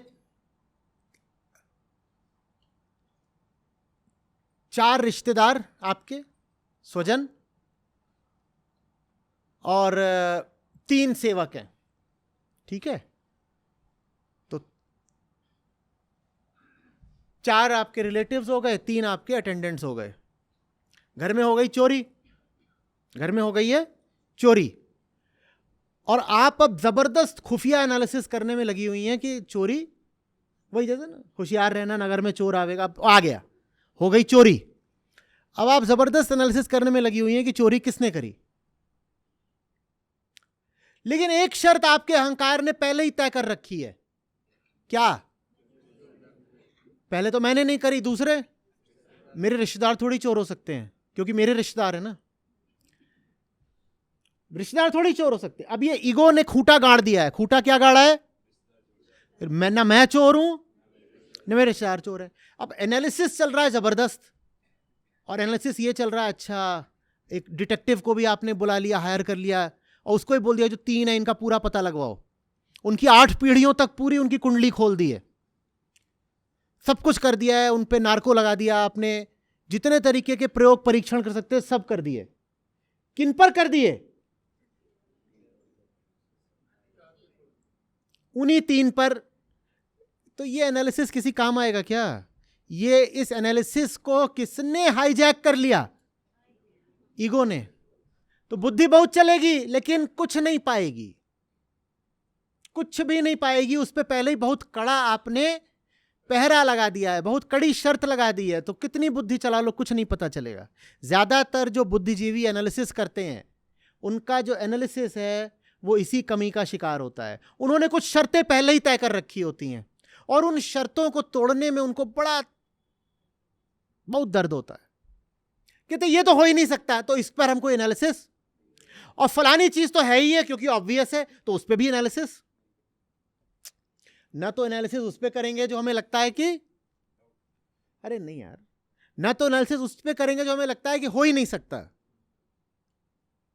और नई एनालिसिस उस पर हम करेंगे जो हमें लगता है कि निश्चित है, ऑब्वियस है, स्पष्ट है। तो जब इतनी कड़ी शर्तें रख दी हैं तो घोड़ा कैसे दौड़ा? घोड़ा नहीं दौड़ा। वो पागल और हो जाता है, फिर वो विक्षिप्त बुद्धि होते हैं कि सोच तो रहे हैं। देखें, अब इसमें सोच की गलती नहीं है, गलती किसकी है? खूंटे की गलती है, जो कि सोच को मुक्त नहीं होने दे रहा। दुनिया का सबसे महंगा आपने जासूस हायर करा है पता करने को चोरी किसने करी, लेकिन उस जासूस को आपने आदेश क्या दे रखे हैं? सबकी जांच पड़ताल करना, मेरे रिश्तेदारों की मत करना, क्योंकि अगर मेरे रिश्तेदार चोर निकल आए तो मैं जीऊंगी कैसे? और कोई बड़ी बात यह भी नहीं है कि रिश्तेदार भी चोर ना हो। हाँ? चोरी आचार्य जी, इसी के साथ कंटेंट पढ़ते पढ़ते, क्योंकि पहले तो जिग्न कृष्णमूर्ति समझ में नहीं आते थे, बट जैसे थोड़ा थोड़ा लगा आ रहे हैं, तो फिर कुछ वीडियोस भी देखनी शुरू करी उनकी, और टाइम से रिलेटेड ही। तो उसमें 2-3 वीडियोस देखने के बाद जो निष्कर्ष एक बार बार निकल रहा था, वो बार बार कहते हैं time is thought and thought is time. और एक में उन्होंने टाइम, स्पेस और मेजरमेंट को रिलेट किया है समझाने के लिए। तो वो जो उनका निष्कर्ष निकलता है वो कुछ ऐसा दिखता है कि वो थॉट से ही सब कुछ रिलेट करते हैं। तो जैसे आपने अभी समझाया कि एनालाइज़र जो है उसका थॉट में ही प्रॉब्लम है, जो वो सोच रहा है, और क्योंकि एनालाइज़र गलत है तो उसका थॉट गलत है। Centre of thought. तो टाइम इज थॉट। तो इसको अगर हम थोड़ा देखिए, कृष्णमूर्ति जे के सीधे राक्षस की नाभि में बाण मार रहे हैं।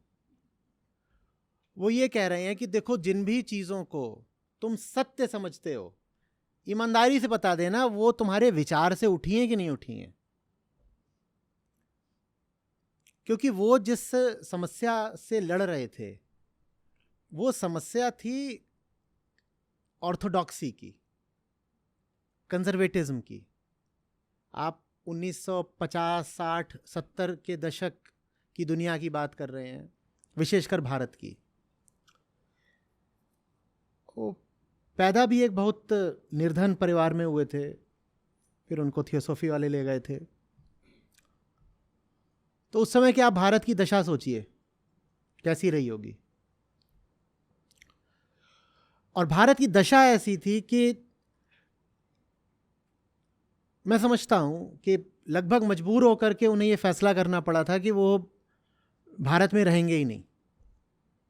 तो लगभग पूरी जिंदगी वहां अपना अमेरिका में रहे, भारतीय भाषा में बोले ही नहीं। आपको बहुत यदा कदा ही मिलेगा कि कृष्णमूर्ति अंग्रेजी छोड़ के कहीं पर भी, रिकॉर्डिंग तो मुझे तो उपलब्ध हुई नहीं आज तक जहाँ वो नहीं है। तेलुगु में बोल रहे हो या तमिल में, तो उनकी जो मातृभाषा थी वो उसमें भी नहीं बोले।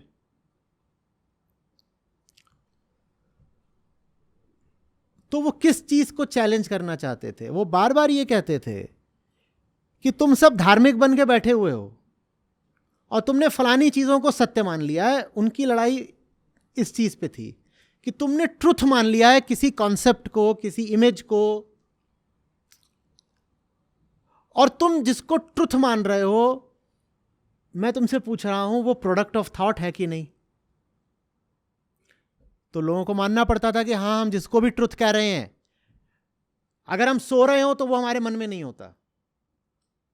तुम्हारे आता तो विचार से ही है, विचार से ही आता है, और जिन्होंने उसका विचार नहीं करा उनके मन में वो आता भी नहीं है, चाहे वो कोई छवि हो, कोई सिद्धांत हो, कोई भी बात हो। तो कृष्णमूर्ति कहते ठीक, कृष्णमूर्ति माने तुम्हारा ये जो सत्य का पूरा धंधा है, सत्य के क्षेत्र में तुमने, धर्म में तुमने जो भी बातें खड़ी कर रखी हैं वो विचार से आई है ना, विचार से आई है ना। इतना स्थापित कर देने के बाद वो बस फिर विचार की जड़ खोदने लगने लग जाते थे। कहते थे अब देखो ये विचार क्या चीज़ है। कहते थे टोटली कंडीशनड चीज़ है थॉट, और उसी थॉट से तुमने रिलीजन का अपना पूरा संसार खड़ा कर रखा है, which is obviously fake and false. ये समझ में आ रही है बात? तो इसीलिए आप पाएंगे कि वो बार बार थॉट पर चर्चा करते हैं, क्योंकि आपके पास जो कुछ भी है वो थॉट से ही आ रहा है ना। आप जो भी बोलते हो this this this this this, वो है तो थॉट रिलेटेड ही ना। और अगर आप थॉट को ही इनवैलिड किसी तरह से प्रूव कर दो, तो आप जो भी चीजें पकड़ के बैठे हो वो सब की सब एक साथ क्या हो जाएंगी? इनवैलिड हो जाएंगी। तो ये उनकी पद्धति है। तो बार बार पूछेंगे, आप उनके पास जाएंगे, पूछेंगे is faith a product of thought? और अगर आपने कह दिया हाँ, तो get lost you faithless person. और ज्यादातर हमारी जो फेथ होती है वो थॉट के बिना होती ही नहीं है। आप उनके पास जाएंगे, is love a product of thought?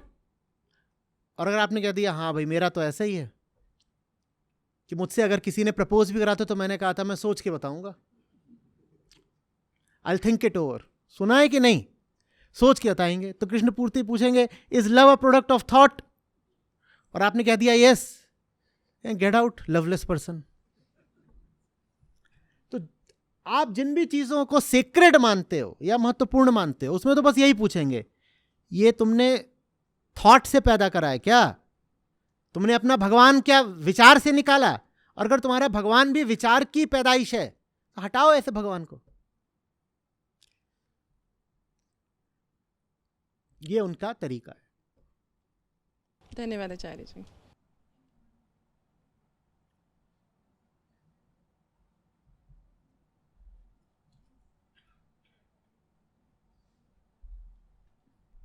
वो जो सामने आपके है उसमें थॉट कहां पर है?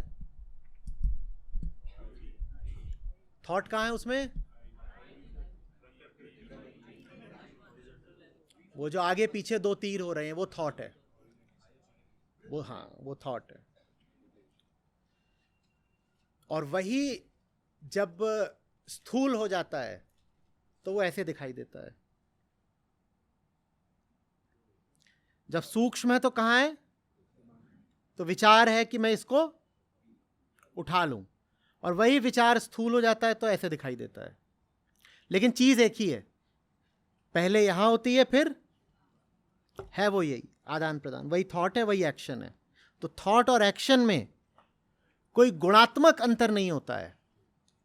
अंतर किसका होता है? बस मात्रा का होता है, या सटेलिटी का, सूक्ष्मता का अंतर होता है। डायमेंशन का, आयाम का या क्वालिटी का, गुण का नहीं अंतर होता।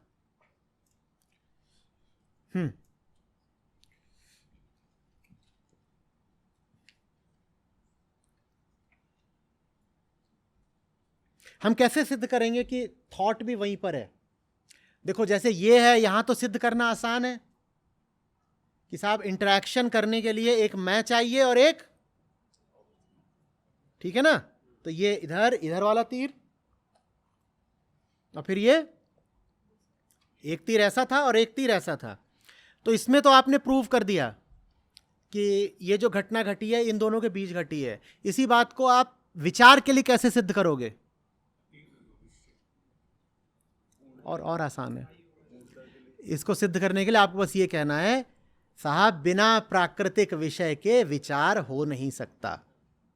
आप विचार करके दिखा दो जिसमें पी ना मौजूद हो। जैसे मैं चाय पी नहीं सकता बिना चाय के। एक स्थूल कर्म करने के लिए एक स्थूल विषय चाहिए ना। मैं एक स्थूल कर्म कर रहा हूं, उसके लिए क्या चाहिए? अच्छा, विचार सूक्ष्म कर्म है, लेकिन उसके लिए भी क्या चाहिए? चलो विचार करके दिखाओ जिसमें कहीं प्रकृति ना आती हो। विचार में हमेशा ये दोनों ही मौजूद होंगे। कौन कौन? विचारक और प्रकृति। विचारक होगा और प्रकृति होगी। तो एक विचारक होगा आई और प्रकृति होगी। कोई ना कोई आपके पास विषय होगा प्रकृति का, विचार उसी से संबंधित होगा।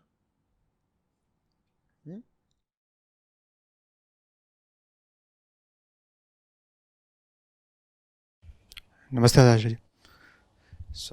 मेरा क्वेश्चन जो आपने कल समझाया था और जो कृष्णमूर्ति ने बोला है उसके कॉन्टेक्स्ट में है, तो मेरे को ये समझना है कि वर्ड्स को यूज़ करके हम टाइमलेस कैसे हो सकते हैं। अगर मैं कृष्णमूर्ति की बुक पढ़ रहा हूँ और उसमें उन्होंने क्रोनोलॉजिकल टाइम, साइकोलॉजिकल टाइम की बात करी है, तो मेरे लिए तो वो शब्द हैं और मैं उनको जब पढ़ता हूँ तो मेरी मेमोरी में भी चले जाते हैं। उनको फिर मैं बाद में रिकॉल भी कर सकता हूँ कि उन्होंने ऐसे बोला था, वैसे बोला था। अब इस इंफॉर्मेशन को यूज़ करके अगर वो टाइम की भी बात कर रहे हैं तो मैं तो उन वर्ड्स में ही फंसा रह गया ना। मैं उससे उस टाइमलेस स्टेट में कैसे जा सकता? नहीं, वर्ड्स का ये काम ही नहीं होता कि आपको टाइमलेस स्टेट में चल ले जाएं। वर्ड्स का काम होता है दूसरे वर्ड्स को काटना। झाड़ू आपको सफाई नहीं देता है, झाड़ू का काम होता है कचरा बाहर करना। झाड़ू का नाम सफाई होता है क्या? तो वर्ड्स का नाम टाइमलेसनेस नहीं हो सकता। शब्द झाड़ू की तरह होते हैं, सही शब्द। वो जो व्यर्थ के शब्द दिमाग में होते हैं उनको काटने भर का काम करते हैं। और इसीलिए ये नहीं करना होता है कि आप कोई ब्रश लेकर के आए, आप कहें इस पे कुछ धूल पड़ी हुई है और उससे आप इसको धूल को हटाएं ब्रश से, और जाते जाते आप क्या करें, ब्रश इसी मेज पर छोड़ जाएं, तो ये गड़बड़ बात हो जाएगी ना।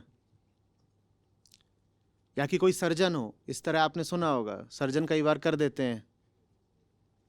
सर्जरी करी और पेट में फोड़ा था, फोड़ा निकाल दिया, अंदर रुई और कैंची छोड़ दी और उसका पेट बंद कर दिया, तो गड़बड़ हो गई ना। तो शब्दों का काम ये नहीं होता है, शब्द माने जो आध्यात्मिक शब्द हैं, अच्छे शब्द हैं, वास्तविक शब्द हैं, जैसे कृष्णमूर्ति जी के, उनका काम ये नहीं होता कि आप उनको रट ही लो। उनका काम ये होता है कि वो अपनी उपयोगिता सिद्ध करें। उनकी उपयोगिता ये है कि हमने भीतर तमाम तरह के अंधविश्वास और उलट पुलट धारणाएं पकड़ रखी हैं। सही शब्द आकर के उनको साफ करता है, और साफ करने के बाद उसका कोई औचित्य बचता नहीं है, तो स्वयं भी विलुप्त ही हो जाता है। हाँ, आप उसको अगर पकड़ के रखने लगो तो वो बात ठीक नहीं होती है। धन्यवाद।